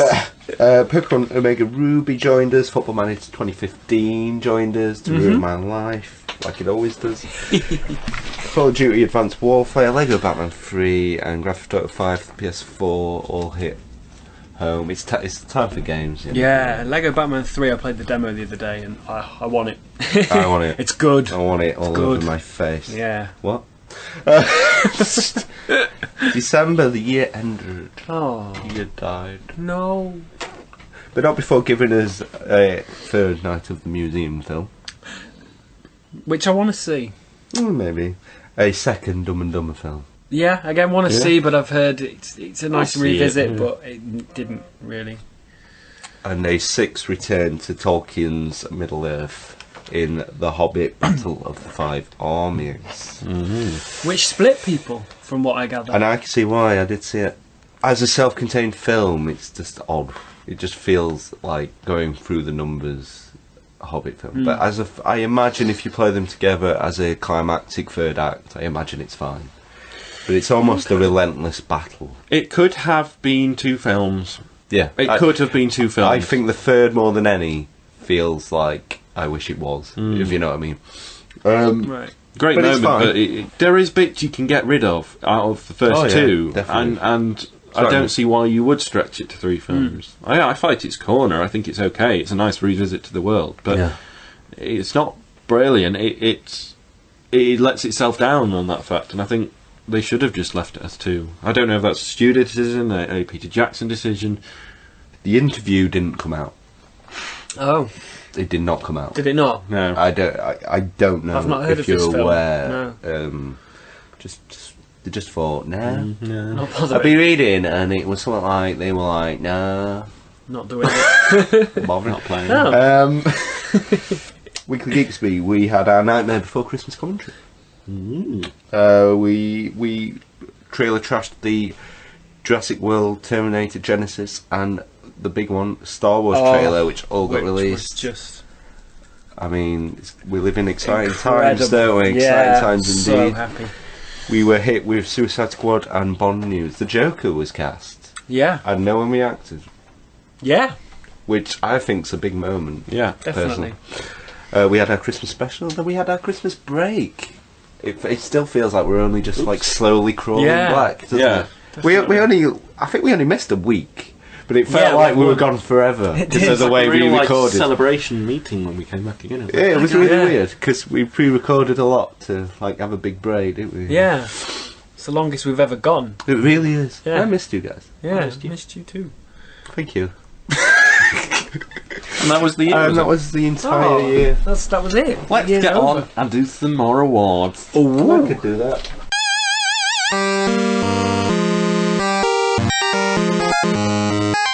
So now we move on to the genre awards, which are the best movies from genres. Because we love movies so much, we feel that some are ignored by the big BAFTAs and things. And because we're just as prestigious as those, we thought we'd give More so. more Yeah, so. definitely. More so. Um, We're voted by the people. The people, For the people. not by some prick who makes a decision on a film to win when he hasn't even seen it. Yeah. True story. True story. And the first one that we're announcing is lost my book. Oh, He's lost his lost his book, everyone. And It's the- over there. It's the Horror Movie of the Year award. It's being announced by our good friend at Tarninial, Dan Moat from Hippocrisis Gaming, who will be with us a little more this year. Wait and see. We've got some announcement, new people on board. We'll have some information on that soon. Hopefully. All going well. If I remember. So here we are, Dan Moat. Now it's time for the Weekly Geek Speak Horror Movie of the Year. The nominees are Housebound, The Editor, and Starry Eyes. And the winner is... The Editor by Astron 6. I'd like to say it. Very well deserved. Great, funny film. A great message to Giallo cinema. And he deserved to win out of those ones. I have watched The Babadook since, and that was my other regret with Live Die Repeat, Edge of Tomorrow, as one we hadn't seen and we nominated. I would have put Babadook in there. I would have put Babadook over Starry Eyes. I've heard a lot of mixed things, but from what I picked up on, those that love it pick up on the metaphor of it, and those that don't, expecting a jump horror. For me, it isn't even a metaphor. It's that. Blatant, it is. It's a story of depression and dealing with depression. The lengths it takes over. There's no ifs and buts about it. That's what the film's about, and that's why it's brilliant. It's not happy. It's not a jump horror. It's a horrible watch, but it's fantastic. Good horror's like good sci-fi in that it always speaks to something about the human condition, and that sounds like it does. It does, and that enhances it. Whereas I think some people literally want that base scare, don't they? They want that visceral. It's a very horrible watch. True horror. It's horrible. Yeah, it's dark. It's sad, and even the ending, it's horrible. It's hard to watch, and it's a great film because of that. More than any other awards, I heard why hadn't we nominated Babadook for horror most? Yes. But yeah, I think Astron 6 stuck in actually to Rob Devitt about this, who curates the celluloid screens, and it's the big letdown about the editor is the fact it probably won't go out to the bigger audience because it's such a niche film, it's such a direct, but it's such a great comment on Giallo and the 70s kind of horror of that style. Cool. But I think it deserves accolades. Well done. Yes, definitely. Thank you for making it, really, because it wouldn't be made otherwise. But we have a lot of time for them, as has been covered on the podcast. When we talk Manborg and Father's Day. And definitely. Next, we are talking to the brilliant chaps at HOM Podcast, History of Misunderstanding, and they're joined by the new host. She is in there anyway, Mrs. Smokey. She did Mrs. Smokey's movie school. She's now, I think, joined on board with the full HOM. I'm a bit behind, so I've got so many. Christmas throws me off podcasts because my commute's on. I don't know how to go out. Yeah. I'll catch up. I did not know there were new hosts. This is exciting. No, I didn't. So we've got Smokey, Stephen, and Mrs. Smokey joining us to announce the best animation of the year. Hello, I'm Smokey. And I'm Stephen. And I'm Mrs. Smokey. We are, and we're from HOM Movie Podcast, coming to you via the Weekly Geek Speak. We are here to announce the award for the best animated movie of 2014. And the nominations were The Wind Rises, Frozen, and The Lego Movie. And the winner is The Lego Movie! Hooray! Awesome. So, thank you very much to the Weekly Geeks for inviting us here to present this prestigious award. And we hope you have a wonderful 2015 and that we'll meet you soon. Yes, our continued friendship must blossom. Cheers, guys. Yes. Thank you. Thank you. Thanks. That was really sweet, but it was almost like they took themselves out of it. Yeah. I'll meet you. I'd happily meet you. Yeah. It'd be nice. Yeah, it'd be nice. I'd just send Andrew and Steve and probably not turn up. We don't allow Scott to meet. We keep him in a cage in the corner. They don't let me meet people. I don't know what they think I'm going to do. I am lovely. Anyway, moving on. What? Thank you, HM, the History of Misunderstanding. Fantastic podcast. Yes, I think Good Podcasts gave them an award for the best service to other podcasts. They do. Yeah. They really spread the love, and we appreciate them for doing that. That's why I'd happily meet them. Yeah. Well, you're not with me and Steve again. No, we're I've got a complex that you two purposely keep me away from people. we don't. Why are you looking at each other? I am lovely, damn it. But the Lego Movie, and Steve's face whined. Explain yourself, Steve. My face, what? Your reaction was like, whoa! Wow. Explain. Okay. I to be honest, I forgot what we put forward. It was more, okay. I think The Wind Rises was a great... here we go. It was a great sign-off for Miyazaki. Frozen is as Frozen does. Yeah. And the Lego Movie, I think that's definitely the right Can one. I just say... Because I was upset when you nominated Frozen for Best Film. It's not even won its section. It might win the Yeah. best movie. You never know. There's other awards. It's fine. It's true, it could still, because Lego Movie's not in direct competition in that one, but it's just funny. Isn't it? But yeah, sorry, I was just going to say Lego Movie. I think for me, it kind of blew me away. I don't know if you feel the same, but it was one of those a Lego film. All right, okay, fine, but it was funny. It was charming. It just did everything right. It was great, and I think I think that's a really strong 3 as well going in. Great. Oh yeah, definitely. Yeah, definitely. And it'd be like I wanted Assault on Arkham because I genuinely loved it because I love the DC animated films. But as big as a Bat fan and Suicide Squad fan and DC fan as I am, I had to concede because it's been a strong year. They were never going to be a winner. I was going to argue, which is a testament to it. We love Frozen, we know that, but the Lego Movie's so brilliant. Yeah. And I remember when that was announced, and it was like, Lego the movie, what can you do? And they just knocked it out of the park. Brilliant. Yep. It's a brilliant film, and it's a lot smarter than it needs to be or has any right to be. And sweet. So yeah, thanks again to Smokey, Stephen and Mrs. Smokey there. Now we're moving on to Best Comedy of the Year. And we're joined by the Fifth Wall podcast at Fifth Wall with a 5 pod. We're joined by Brandon, Jared and Clay. Steve brought this podcast to our attention earlier in the year. As well. I'm pleased he did. They run through films, the one film, pick it, go through the film as it goes and bring you great facts, very interesting stuff, and they've got a great dynamic between them. So yeah, thank you for reading these out. Here they are with the Best Comedy of the Year. Hi everyone, this is Brandon Carmichael, Clay Kellett, and Jared Bowes from the Fifth Wall podcast coming to you announcing the Best Comedy of 2014. The nominees are Anchorman 2, What We Do in the Shadows, and Bad Neighbors, or here in the States we call it just, Neighbors. And the winner, by one vote, is What We Do in the Shadows. I remember we saw a trailer for it and it looked pretty funny. Yeah. I'm looking. I don't think it's not out here in the States just yet, but it does have some promise. It looks pretty. It looks pretty funny from what we saw. We will go see it. Oh, for sure. I think Weekly Geek Speak just has a little bit of a Flight of the Conchords favoritism. I agree. Yeah, they've got a bias. And I love their show, and it reminds me a lot of like the guys from Spinal Tap had a movie podcast, and I definitely would listen to that. No, this one goes to 11. So we're looking forward to seeing What We Do in the Shadows when it comes out here in the States. Anchorman 2, I thought Anchorman 2 was pretty damn funny. It definitely was funny. I mean, it never as good as the first, but definitely funny. I mean, it didn't try to be anything different either. It was its own creation. Right. And one of my favorite scenes because we bought the Blu-ray and we have the theatrical version, and then we have the alternate version with the 750 plus new jokes.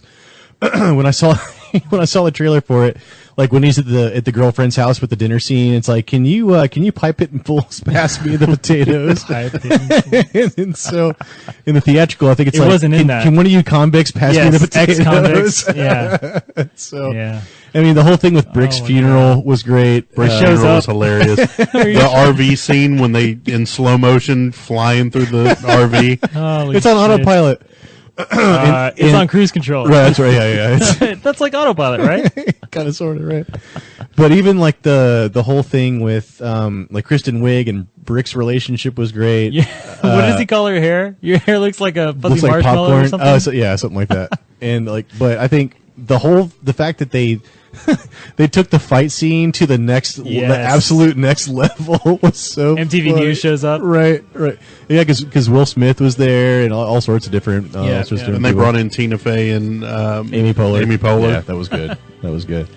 We're really looking forward to watching What We Do in the Shadows. I thought Neighbors was really, really funny. But I hope you guys enjoy those and check them out.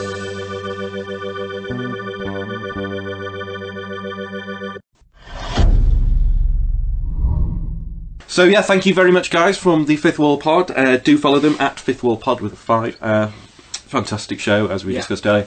But I'm really glad What We Do in the Shadows got that one vote in it between that and Anchorman 2, and I think that's because everyone's seen Anchorman 2, and if they haven't seen, it really I think shows how strong What We Do in the Shadows is. Bad Neighbours kind of fell by the wayside with that vote, but there's only one. Do you think that might be confusing because it's called Neighbours in America, isn't it? But you'd work that out, wouldn't you? Yeah. And it didn't deserve to win anyway. No. I've not seen it, but you like It was good, but like in that category, I don't know. And you've lent it me, and I really want to see it, and I will get around to it. Yeah, it's one of my top 3 films of the year.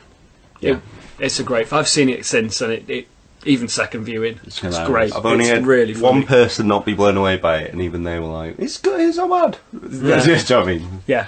So now we're moving on to best comic book movie of the year, one of the biggies. Yes. And this is read by the wonderful Maya Glick, who is working on her film Rain, Story of Storm. We mentioned her earlier on. Yeah. It's a fantastic project. She's got a little update for us here, and she's going to announce for us the best comic book. You can follow her at Maya_Glick. Hey guys, what's happening? This is Maya here from the upcoming short film Rain, a fan film about Storm. The punk version of Storm. It's going to be awesome. We are still in production, but it should be soon. I've been hearing the word soon for about the past year now, but it should really be soon this time. Anyway, with no further ado, best comic book movie of the year. The nominees are Guardians of the Galaxy, X-Men Days of Future Past, Captain America the Winter Soldier, and the winner with 68% of the vote is Guardians of the Galaxy. Of course, that movie was awesome. I'm gonna go see it right now. Thanks guys, take care, see you soon. Thank you very much, Maya. A surprise? Well, you were playing that like live to us, and then when she said 68%, I went, of course. Yeah. Like, it wasn't even a question, was it? And I think deserved. The only competition's Captain America Winter Soldier, which is nowhere near as fun, even if it's as smart. And I think the very fact it was a surprise, it brought something back with it as well. A side of sci-fi, which I stress hasn't been around enough in the past few years. Bringing back that fun element to science fiction, going out there with it being fun, and just another string to Marvel's bow. And just embracing the goofy lunacy of it. Just goes a long way for me. My only criticism of Guardians, and it's not Guardians' fault, it's my own weird, geeky wants and prejudices, is every time I watch it, I shed a single tear because of what the Green Lantern film was and how close this should have been. But it's wonderful. Yeah, it is. It's fantastic. And I regret being hesitant to, because the world got so hyperbolic about it. I felt like I had to rein in my love for it. But now that the bubble's ending, I feel like I can truly infuse about it. Yeah. As much as I kind of wanted to when we came out of that cinema, because it's wonderful. It is wonderful and different and fresh. Guardians of the Galaxy is the most fucking D-list, Z-list, like, what the fuck you're making a film out of that property, I can imagine. Yeah. And they made the best superhero film of the year in a film with a Spider-Man film and an X-Men film. Yeah. And not just that, one of the best Marvel movies they've made. Yeah, definitely. Anyway. And James Gunn as well, who I think I've always kind of liked from Super and Sliver. And Birth from Trauma, It's just great to see him rise up the ranks, and now he's been talked about like Avengers Infinity War and all this, and it's mad, isn't it? It is. It's great. Brilliant. So now we move on to the best sci-fi. And I cannot stress, if you've listened to your podcast, you listened to the nominations, how bloody hard this was. We even opened it up to 4 in the end, because we couldn't decide. Which is a massive cheat for us. It is, and we're joined by Cameron McEwen, who is Blogger Who himself, the guy, one of the biggest Whovians on the net. He's joined us. We spoke to him earlier this year about Who's Changing, a documentary all about how Doctor Who has changed over the past few years, how the fans are so important, and how much of a great show it is. He's also written a book, The Who's Who of Doctor Who. He makes some points in this which we will address. But really, honestly, that is how hard it was to decide this year. How much is. So here we are. Here's Cameron McEwen. Hello, my name is Cameron K. McEwen, and I'm the author of The Who's Who of Doctor Who, the director of the documentary film Who's Changing, an Adventure in Time with Fans, and I run the Doctor Who website Blogger Who. I'm here to announce the best sci-fi movie of 2014. The nominees were Godzilla, Her, Dawn of the Planet of the Apes, and Interstellar. Before we get to the winner, I'd just like to question why Godzilla was there, because it was balls. And Her wasn't even released last year, although it was in the UK. I was surprised not to see great films like The Edge of Tomorrow there. Sure, it had Tom Cruise in it, but it was great. The Hunger Games, I mean, that was better than Godzilla. Technically, the Lego Movie, that's science fiction. It was certainly better than Godzilla. What about Under the Skin, Guardians of the Galaxy, even Transcendence? Anyway, my own personal quibbles aside, the winner of the best sci-fi movie of 2014, as voted for by you, was Interstellar, with 45% of the votes. Congratulations to Christopher Nolan and all his friends.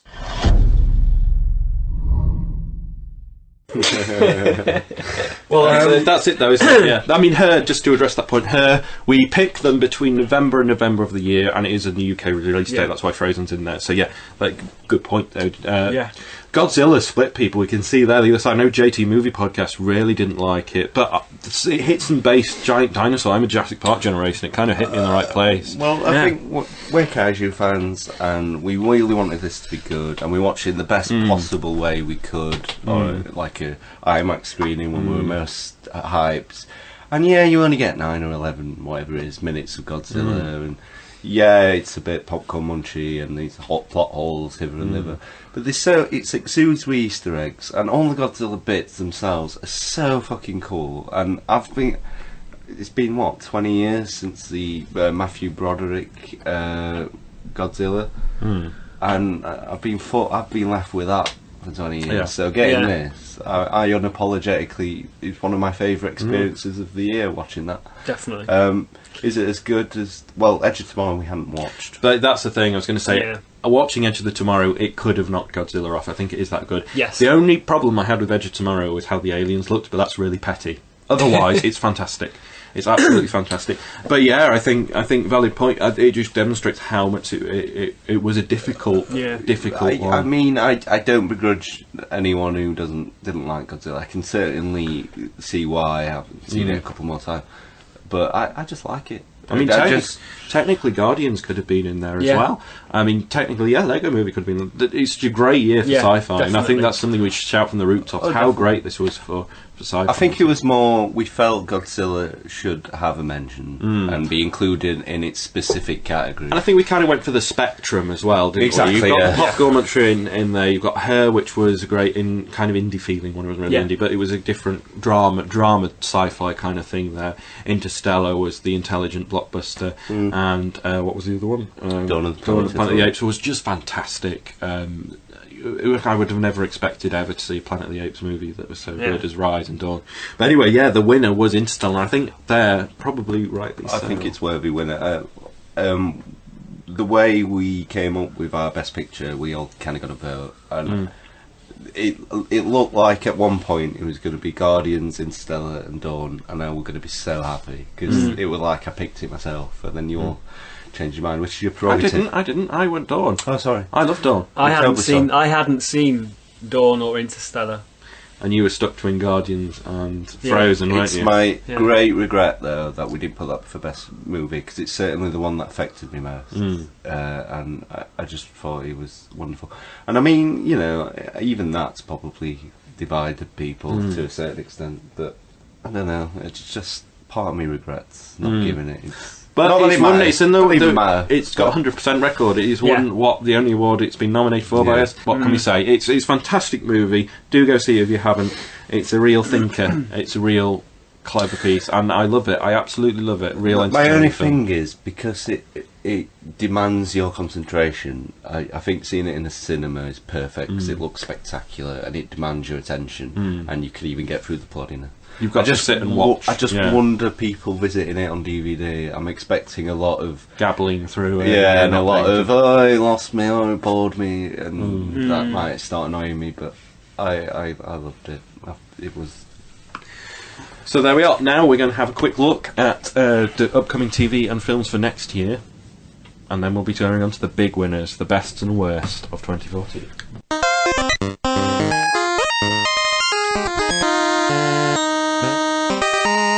I written down the highest grossest film of the year because I always find it interesting to do because you always get a few curveballs. Yeah. So what do you think the top... In fact, I'll go in descent. I'll go in reverse. Yeah. So number 10 was Christopher Nolan's Interstellar, a very intelligent blockbuster. It grossed, like, worldwide, 660,813. Wait. 660,000. Yeah. He's got It a did lot of well. numbers. A 6 with lots of numbers after You know what? it. I was starting to think, I'm not as hungover anymore. And then you introduce numbers, and I'm like, yeah. Yeah, I'm right, I'll go. Can't read. A lot of money. Cool. A lot of money. I mean, that's a lot. That's it. There's no capes in there. No. There's no explosions. No. Yeah. Well, there's an there's an explosion. yeah, but they don't sell it on it. Yeah. Just shows you the power of Christopher Nolan. He's become he's like an art house director come populist blockbuster maker, isn't it? Yeah. It's fascinating. Number 9 was Mockingjay Part 1 from Big with the Hungry teams. Games. Yeah. Which grossed like $37,000 more dollars. Everyone no, wanted, is it? Everyone wanted to know what Captain They 7 did. Mr. Bean was going to do. Mr. Bean. But it's about right. But keep in mind, a couple of these films are kind of still available and I think out. that will probably go up. That probably If is Hobbit's in there, I think that'll go up. Yeah. Exactly, yeah, exactly. Dawn of the Planet of the Apes and the Shrew of the Rings got 700,000. We loved it, didn't we? Yeah. Yes. But it's just purely on the power of how good the Wise and the Dawn were. Because I've never... I recognise they're iconic and I know they've got their place in sci-fi lore and never been a particular fanboy for it. And just never have been.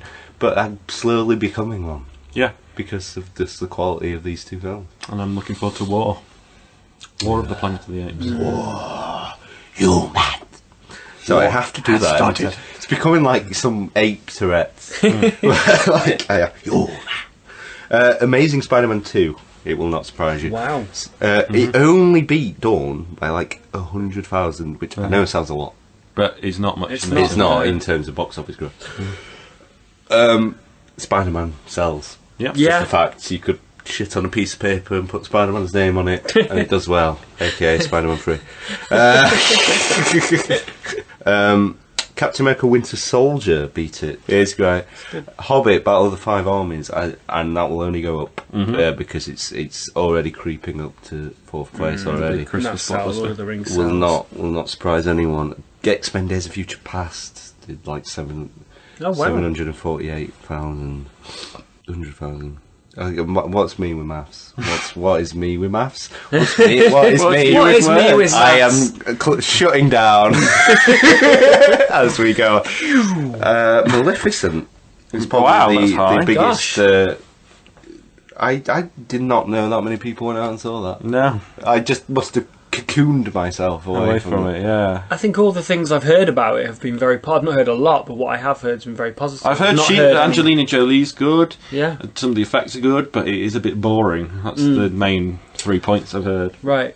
But I think I've got a bit of weird prejudice because I hated Burton's Alice in Wonderland that much. That anything that looks vaguely like it, I'm out. Yeah. Number 2 was Guardians of the Galaxy. It's definitely this year, isn't it? It is. People were going out to see it 2 or 3 times that I knew. It was just, It's definitely probably got the People's Choice Award and like the Impact on Popular Culture Award and like gross. But the number 1 film, the only one to gross over $1 billion, was Transformers. Wow. Age of Extinction. People like it. People will watch anything. That proves it. But they know what they're getting. Toasters smashing against each other. We go with the toasters again. but it's good to watch, and people will. And then they think they got the right to complain about Michael Bay afterwards. Well, you did this. You did it. People keep watching them. You hate Ninja Turtles. You did that. Ninja Turtles not in there though. That obviously didn't go very. True, and no, like Lego Movie. No, there's usually some kids films that get some bumps, but it's been one of the tent poles, which is odd for because the year when you look through it in a list, it's like there's not that many titans, but they're all up there, just tent poles.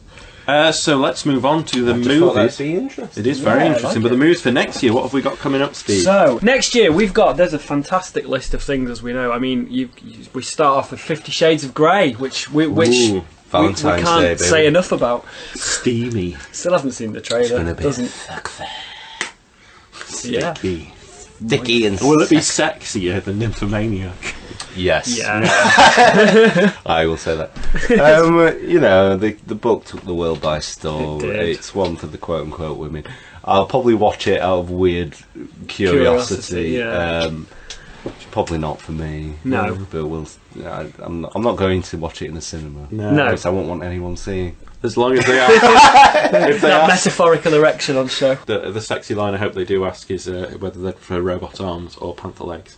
I mean, I everyone, personally think that's a very viable question. I think it is. It is. You learn if the person. It's the way to my heart. I mean, from that question, you'd learn if they're more practical based. Like, if they want robot arms, Yeah. a practical, logical Yeah. human being who's not too vain. Like technology. And if you want panther legs, you're more in tune with nature, you're Animal more lover, fitness orientated, you like to not have any enhancements, and I'd learn loads. You would. There's a method to my There madness. And all you learnt was she was not for you.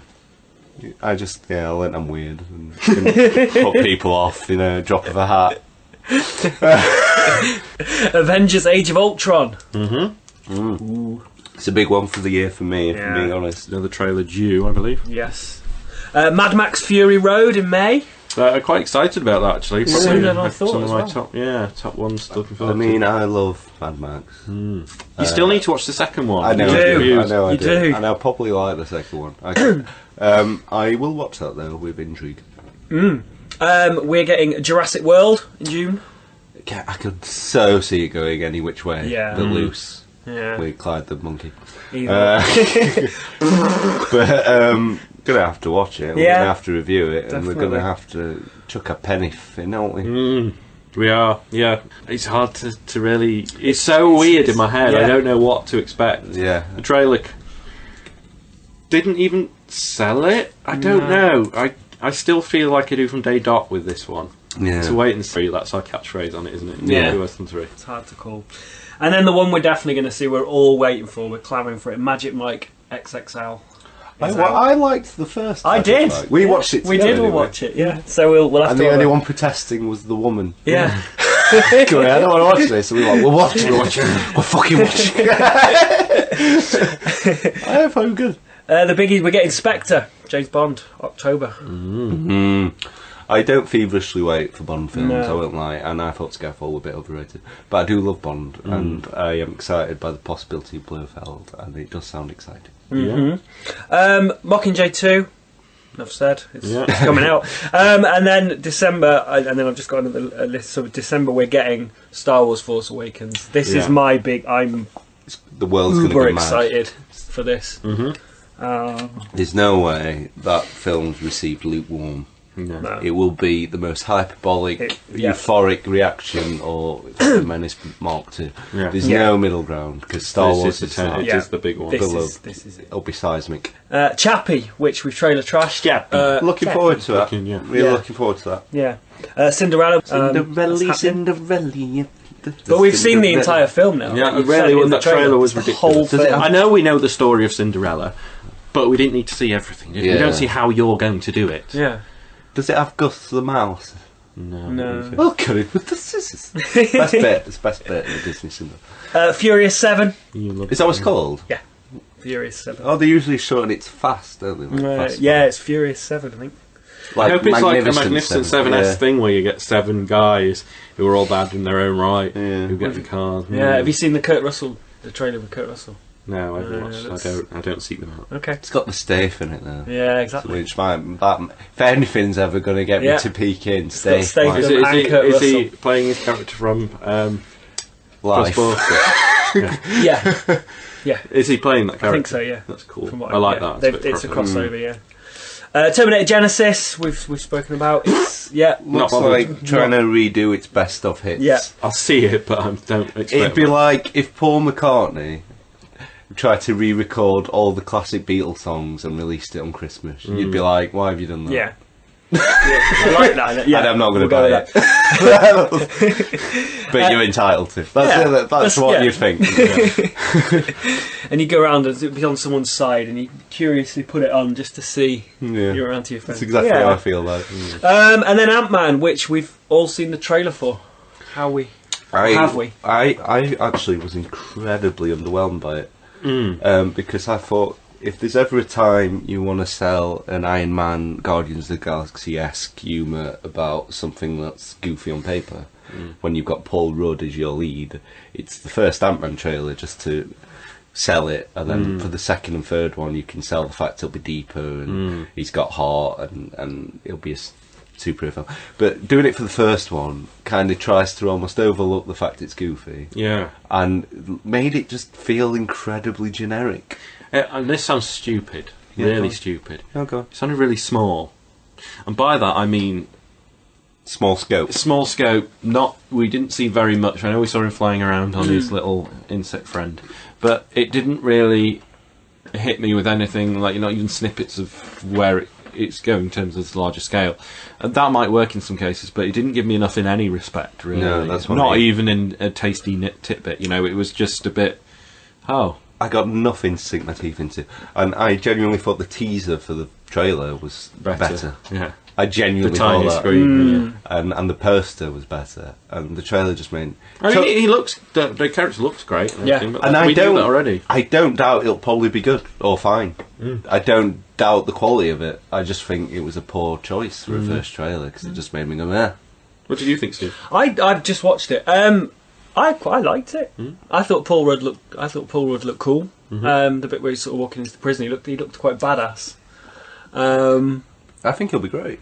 I think I think he's good. You hear Paul Rudd as a superhero, and you think, oh, okay, it could go either way. But no, it sold it to me, and I don't know anything about Ant-Man, but I was like, I'm on board with that. I think the actual design and thing looked cool. I like certain things, but I don't know. It seemed a little underwhelming, I think. I just think for a Marvel trailer selling a new character you mainstream aren't aware of, in its first outing, fresh off Guardians, and starring someone people associate with comedy like Paul Rudd, you should have had it comedy and bent to sell the charm of it, and then after that show us it's more than that. Whereas to begin with trying to prove how human and deep it is, it just really made it look like an incredibly generic superhero film.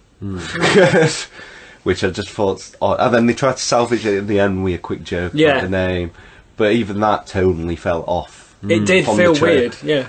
No laugh in there, no quirkiness, and I just don't know. Ant-Man. Pitch Perfect 2 is happening. I'm on board with that. I like the way you work it. But the trailer, actually saying that the trailer did look like they're pushed the joke too far. Maybe I don't know. Maybe. We'll see. I really liked the first one. I did. Genuinely like it. Hate it. Yeah, I know you you're did. not a fan. Next. Pan. Next. Fantastic Four. Next. You know Pixar's what? Inside Out. Just on that point, quickly, that's 6 months away. We've heard fuck all. Yeah. What about Pan? Fantastic Four, yeah. It's a reboot of a superhero film that are big, and we've not had a trailer. We've not had released official blurry poster. image of a tiny. It's almost like they're hiding it from people. Yeah, I think one of the last newses we did was still rumours for casting. I've never known this low-key a build-up. Might be the Inside Guardians. Inside Out looks good. Cool. It looks interesting. Yeah. The trailer was fun for that. That was really fun. I love Pixar. I'd watch anything. Hateful Eight, we're finally getting it. Tarantino's come down off his and made it. Good. I always wanted to see what it'd do with Western tropes. Yeah. Hot Tub Time Machine 2. Yeah. Favourite best time travel thing ever. About time. Yeah. And then one that I'm really looking forward to, I'll put on the end, Straight Out of Compton. It's a biopic of NWA, which I think looks really cool. Not the NWO with Kevin Nash and Hulk Hogan and Scott Hall. No. That's wrestling humour, people. Wrestling humour. Enjoy it. You enjoy it. I've missed Big Hero 6 as well. Yeah. Of course. Looks incredible. our American friends already have. Yeah. Lucky people. Lucky people. Lucky people. So quickly, TV series, what have we got coming? TV! Obviously, we've got Flash, Arrow, Gotham, all continuing. Mm-hmm. Agents of S.H.I.E.L.D., of course, which I always forget. Agent Carter's just debuted. Mm-hmm. In April, May, I can't remember when, the release date was released the other week. I think it's April 30th or something. Daredevil. It's Cool. next week, Oh, nice. which is like on the periphery of my radar, ironically. Because that's how Daredevil sees. Nerd, Sight jokes. Nerd humour. I'm really looking forward to that because Daredevil's been one of my favourite Marvel characters for unjustifiably, almost, just because I vaguely like the director's cut of a poor movie and like the concept of Ash vs Evil Dead. Yeah. Intrigued, which should be Ash vs the Evil Dead, as we've gone over. Yep. Is coming. Heroes returns. Do you remember when Heroes? Yeah, I weirdly not. They've gone, superheroes. Yeah. When that first debuted, I loved that first season. It was incredible. Superhero telly was scarce, and it was cool, and it was X-Men-ish, and you didn't know where it was going. It's very twisty-turny lost, wasn't it? Yeah. And then it just petered out. And then the writers' strike happened, and it never really built itself back up from that. Never recovered. But it's coming back. I'm intrigued. It's semi-rebooting itself. I don't know what that means. Glee will finish this year. Wow. Parks and Rec will finish this year. Okay. And I'm just guessing on this one because it'll be its 6th season. Yeah. And it will do 6 seasons on a movie, as yes, it is Battle Cry, indeed. Community. Parks and Rec and Community, watch them. They're two of my favourite American comedies of the moment. Community is fantastic. I'm looking forward to that one. And that's kind of largely. There's a lot of rumour of what might be coming our way: Supergirls, Titans, and the like. And obviously, we're getting Jessica Jones and Power Man. Don't know any dates for that. Might be this year, might be next year. But we're in for fun times, fun telly times. Oh, well, let's tie it. Let's finally see off 2014 then with the best and worst of the year awards. Cool beans.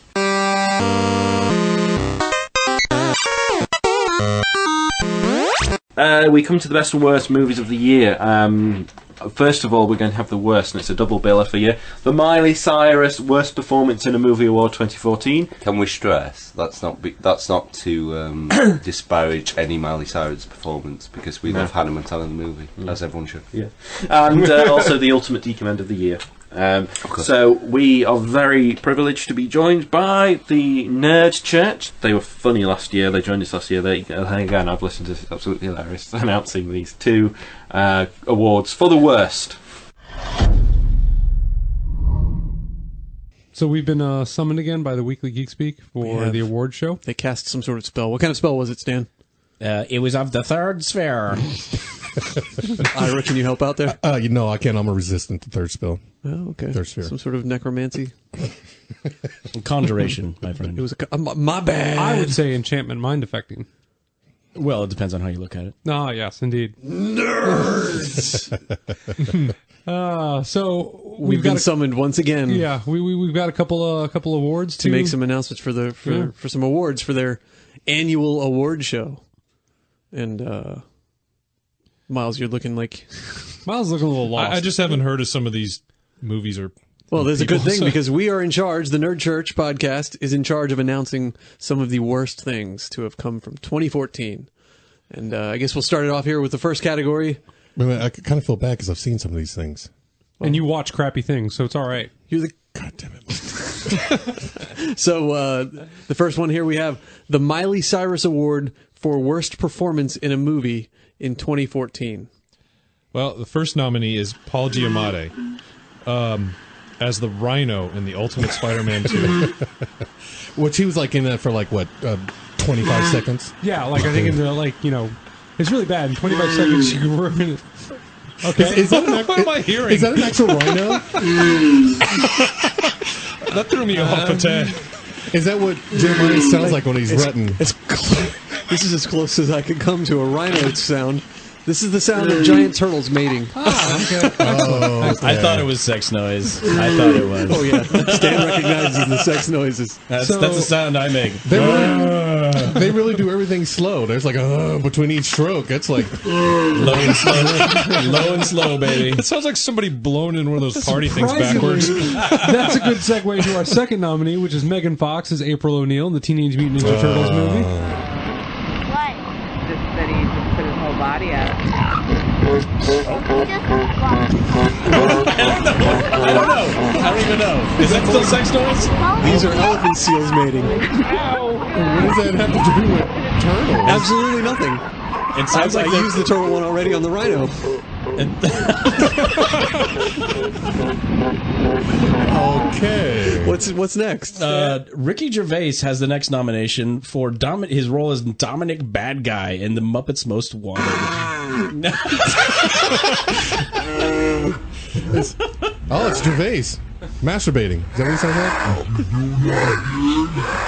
Holy shit, that sounds demonic! The fuck is that? And sexy at the same time. These are llamas having sex. Oh my god, it sounds like a ritual. Did you find like an animal fucking soundboard? Is that what that is? I did. I thought so. Oh my god. Alright, so this is why Weekly Geek Speak loves us. Because we have the dumbest shit going on.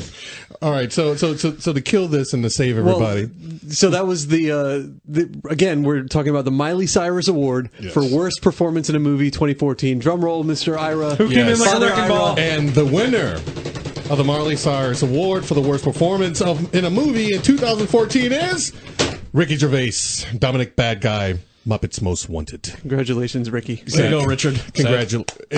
Can we congratulate? It's a sad day, Of course we can. Yeah. Okay. Congratulations for being the worst. And we will forever, equate his performance there with llamas having sex. Exactly. Yep. Now that wasn't everyone sex. That was a llama sacrificing one to the demon Beelzebub. Probably was.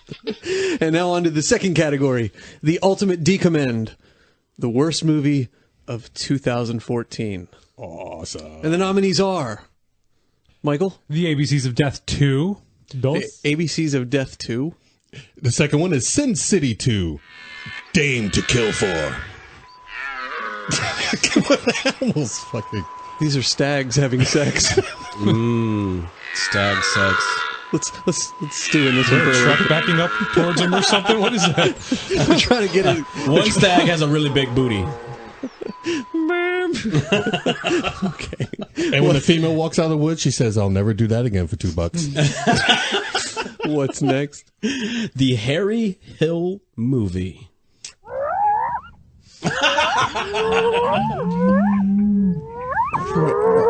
This sounds like some group sex right here. This is a group of hyenas having sex. Oh yeah, buddy. There's Ira in the corner laughing.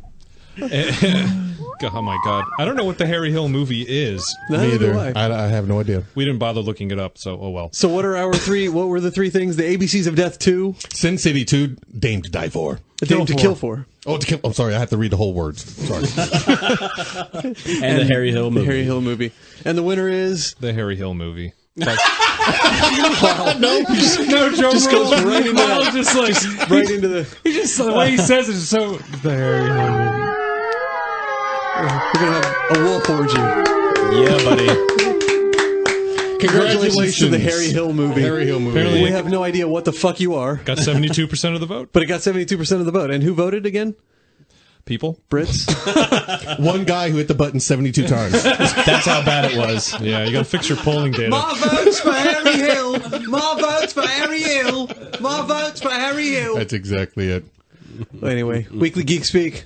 There Thank you you guys go. very much for having us on board again. And we look forward to hearing the awesome And that is the annual award show. to be honest, we just look forward to hearing from you again after that. And if we're lucky, maybe next year we'll have sounds of Ira having sex to go behind. No, Who's we gonna don't want tape that, that? do we? We don't want that. It's all that mixed in a blender with some It's just splash. all that- That's all that the noise. sounds. It's just going to be including fucking. the demonic. Mm-hmm. It's just going to be fucking Michael over and over and over. That's what it's going to be. We just have to right. bug his sex box. And smacking sounds and shit like Oh, that. God. Anyway, thanks, guys. Thanks, guys. Very bestial.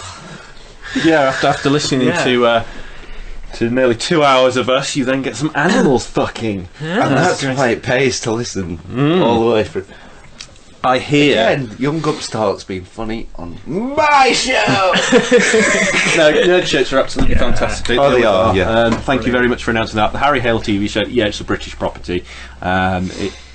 it wasn't very good. You loved it, though, I Steve. really enjoyed it. 72% about the I biggest know. winner by far. There you go, Steve. I'm Actually, not by far. I tried decommanding it. Steve saved it. I'm Look at me now. outraged. But you were happy with Ricky Gervais getting a bad vote, 'cause you hate him, don't you?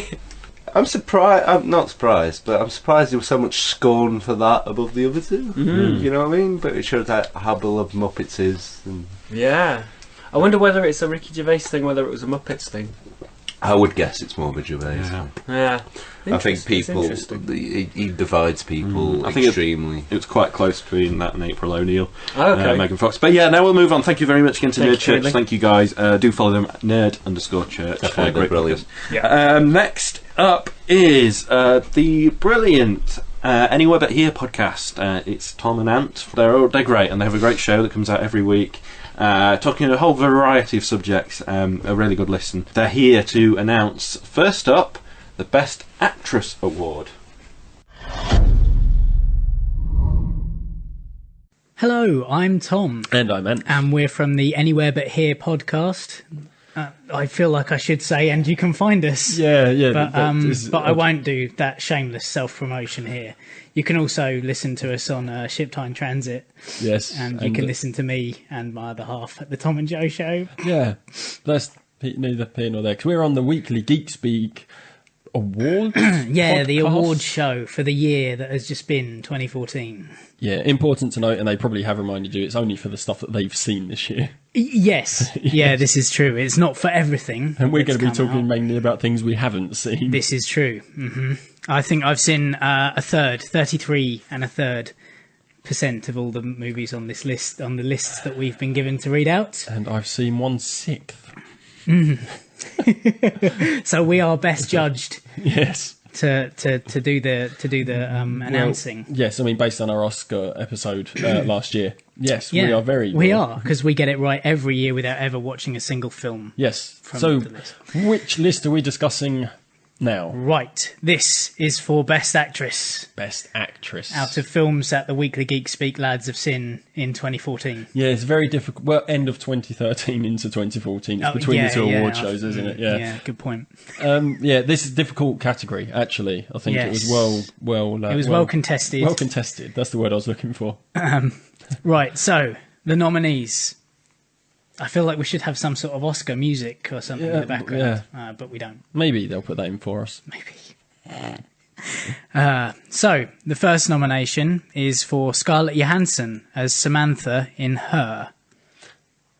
The second nomination is Scarlett Johansson, unnamed character, in Under the Skin. And the third nomination is for Scarlett Johansson as the Black Widow in Captain America: The Winter Soldier. If only we had an envelope or something. You got a bit of oh, paper wait, there. no. I do, hold on. Who's going to do the announcing for this? You or me? You take it. Go. Okay, I'm going to open the envelope. And the winner is Scarlett Johansson as the Black Widow in Captain America. Well done, Scarlett. Well done. With 43.9% of the vote. It's huge. I have seen that film. I have seen that film as well. And it was very, very good. I did enjoy it, and she was good. I mean, you've got to give it to her just for the magic hair. Yes, I the think. amazing curly then straight. Yeah. With no straightening irons. From wet to dry in the cut That's of a it, yeah. About edit. Yes. So well done to Scarlett Johansson, a runaway winner in this year's Weekly Geek Speak Awards. Congratulations. To ScarJo. ScarJo won. Who would have thought it? I did not see that coming. She was. I knew Black Widow was going to win that just because it would be the most seen. I mean, we got a bit of shit off this from Maya Glick, actually. When I asked her about the show, what's the ScarJo Award all about? And I was like, oh yeah. And she said, there's this actress, all these great actresses that have been, and there were, but I think genuinely we're not doing it because we all fancy her. It's been a breakout year for her. I think that deserves recognition. She's been in 4 massive films, and I'm really happy that Black Widow won because it developed a character that was very 2D when it started. personally. It's true. We knew what we were doing, and we did have a proper debate. Like, I wanted like Anne Hathaway and the girl and stuff from Interstellar, and we talked about like Gamora. And there's a lot of great women performances of the year, but it became very clear that we all thought it was ScarJo's year, and then the kind of humour of just putting her for all three overcame maybe a bit of sense. Well, weirdly, I think that genuinely, her and Under the Skin, I thought were two great performances, and it just so happened that Black Widow as well, and that won. Weirdly, that I would have thought the other two would have won. So it was a bit tongue in cheek. It wasn't meant to be like disparaging or anything. But we are fans of ScarJo. We did think it was her year in many ways. Definitely, I think the range. I think that range of 4 films clearly shows. I mean, like her, she's not in it. It's a voice. She it's steals a performance. The show with her she voice. steals it just with her voice. Yeah, and I think that definitely. And Under the Skin, like we discussed, was. So let's move on to Best Actor of the Year. Again, we welcome Tom and Ant from the Anywhere But Here podcast. Hello, I'm Ant.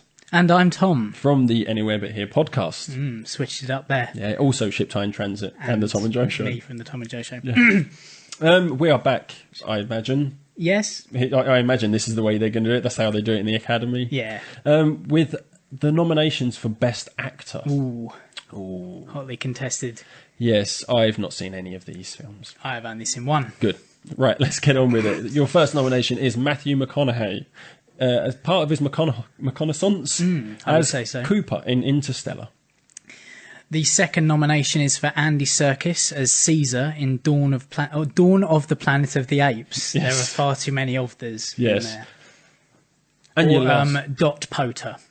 Oh, really? D-O-T. Oh, okay, yeah, abbreviate. Well done. And your last nomination is... No, that's Rafe Fiennes, isn't it? Not Ralph. Don't call him Ralph. Don't call him He Ralph, because doesn't he's not like like it, that. no. As Gustav H. in the Grand Budapest Hotel. Indeed. I can't talk. We do a podcast every week, and I can't talk. And we discover this every week. But your thing isn't really sight reading, is it? No. Neither is mine. Anyway. Let's open this envelope. And your winner is... I'm even pretending to read it. Andy Serkis as Caesar in Dawn of the Planet of the Apes with 41.9% of the vote. That's another runaway win. It is indeed. And that's for a performance where he wasn't even really on the screen, wasn't it? Oh, well, it kind of is. Yeah, it's the way they've recorded it. They're It's all talking special, about isn't it? bringing out an Oscar for motion capture performers, and he'll win every year. Because he's the only one. He's the only one doing it. Yeah. Congratulations. Well done, Andy Andy Serkis. And well done, everyone who listens to the Weekly Geek Speak for voting. Yes. Bye. So another notch on the bedpost for Planet of the Apes. That was the monkey bedpost. More grimy than I want. Well deserved. I mean, that's a strong category, and it's mocap, and his forte is really good. But underneath all that, and in spite of all that, because I imagine some of that's a huge hindrance rather than a gain, because he can't see how he is. People have to react to him. Just a fantastic performance, and he's just a skilled actor whilst being really proficient in this pioneering technology, isn't it? And it's good to see him get his due. Yeah, Really. I think he's a fantastic performance. He's a brilliant character. He's a lovable, powerful, and respectful character, isn't he? He's just there's an awe as he walks, as he interacts with the humans. He shows his power, but he's also warm. He's a great leader.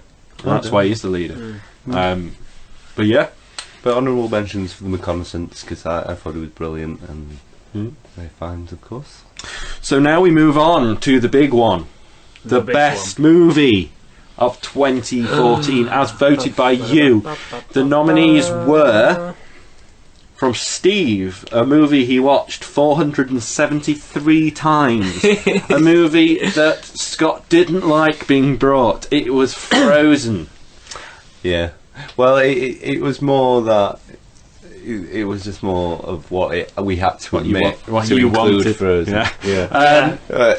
by myself, it's won 2 already. It is an amazing film. I watched it only the other night, and it still stands up as a fantastic movie. Dawn of the Planet of the Apes. And Scott brought what was a real surprise to be as amazingly received it was, and it's a brilliant film, Guardians of the Galaxy.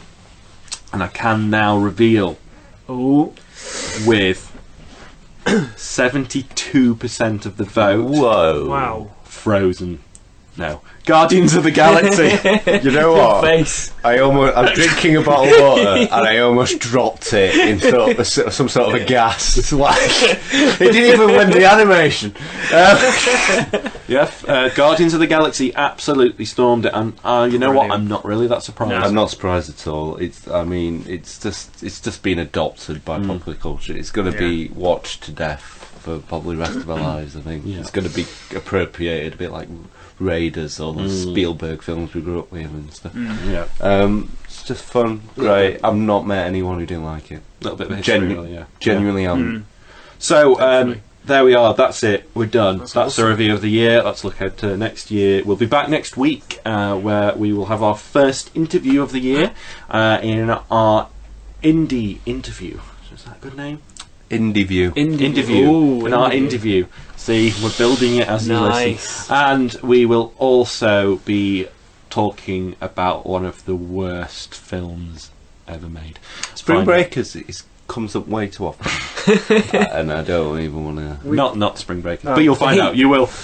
Yeah, it's going to be fun. Join us next week. Please keep throwing your interaction our way. Thank you so much to everybody who voted, and all of our wonderful guests. Do check out their podcasts. Do check out what they're making and so forth. Thank you so much.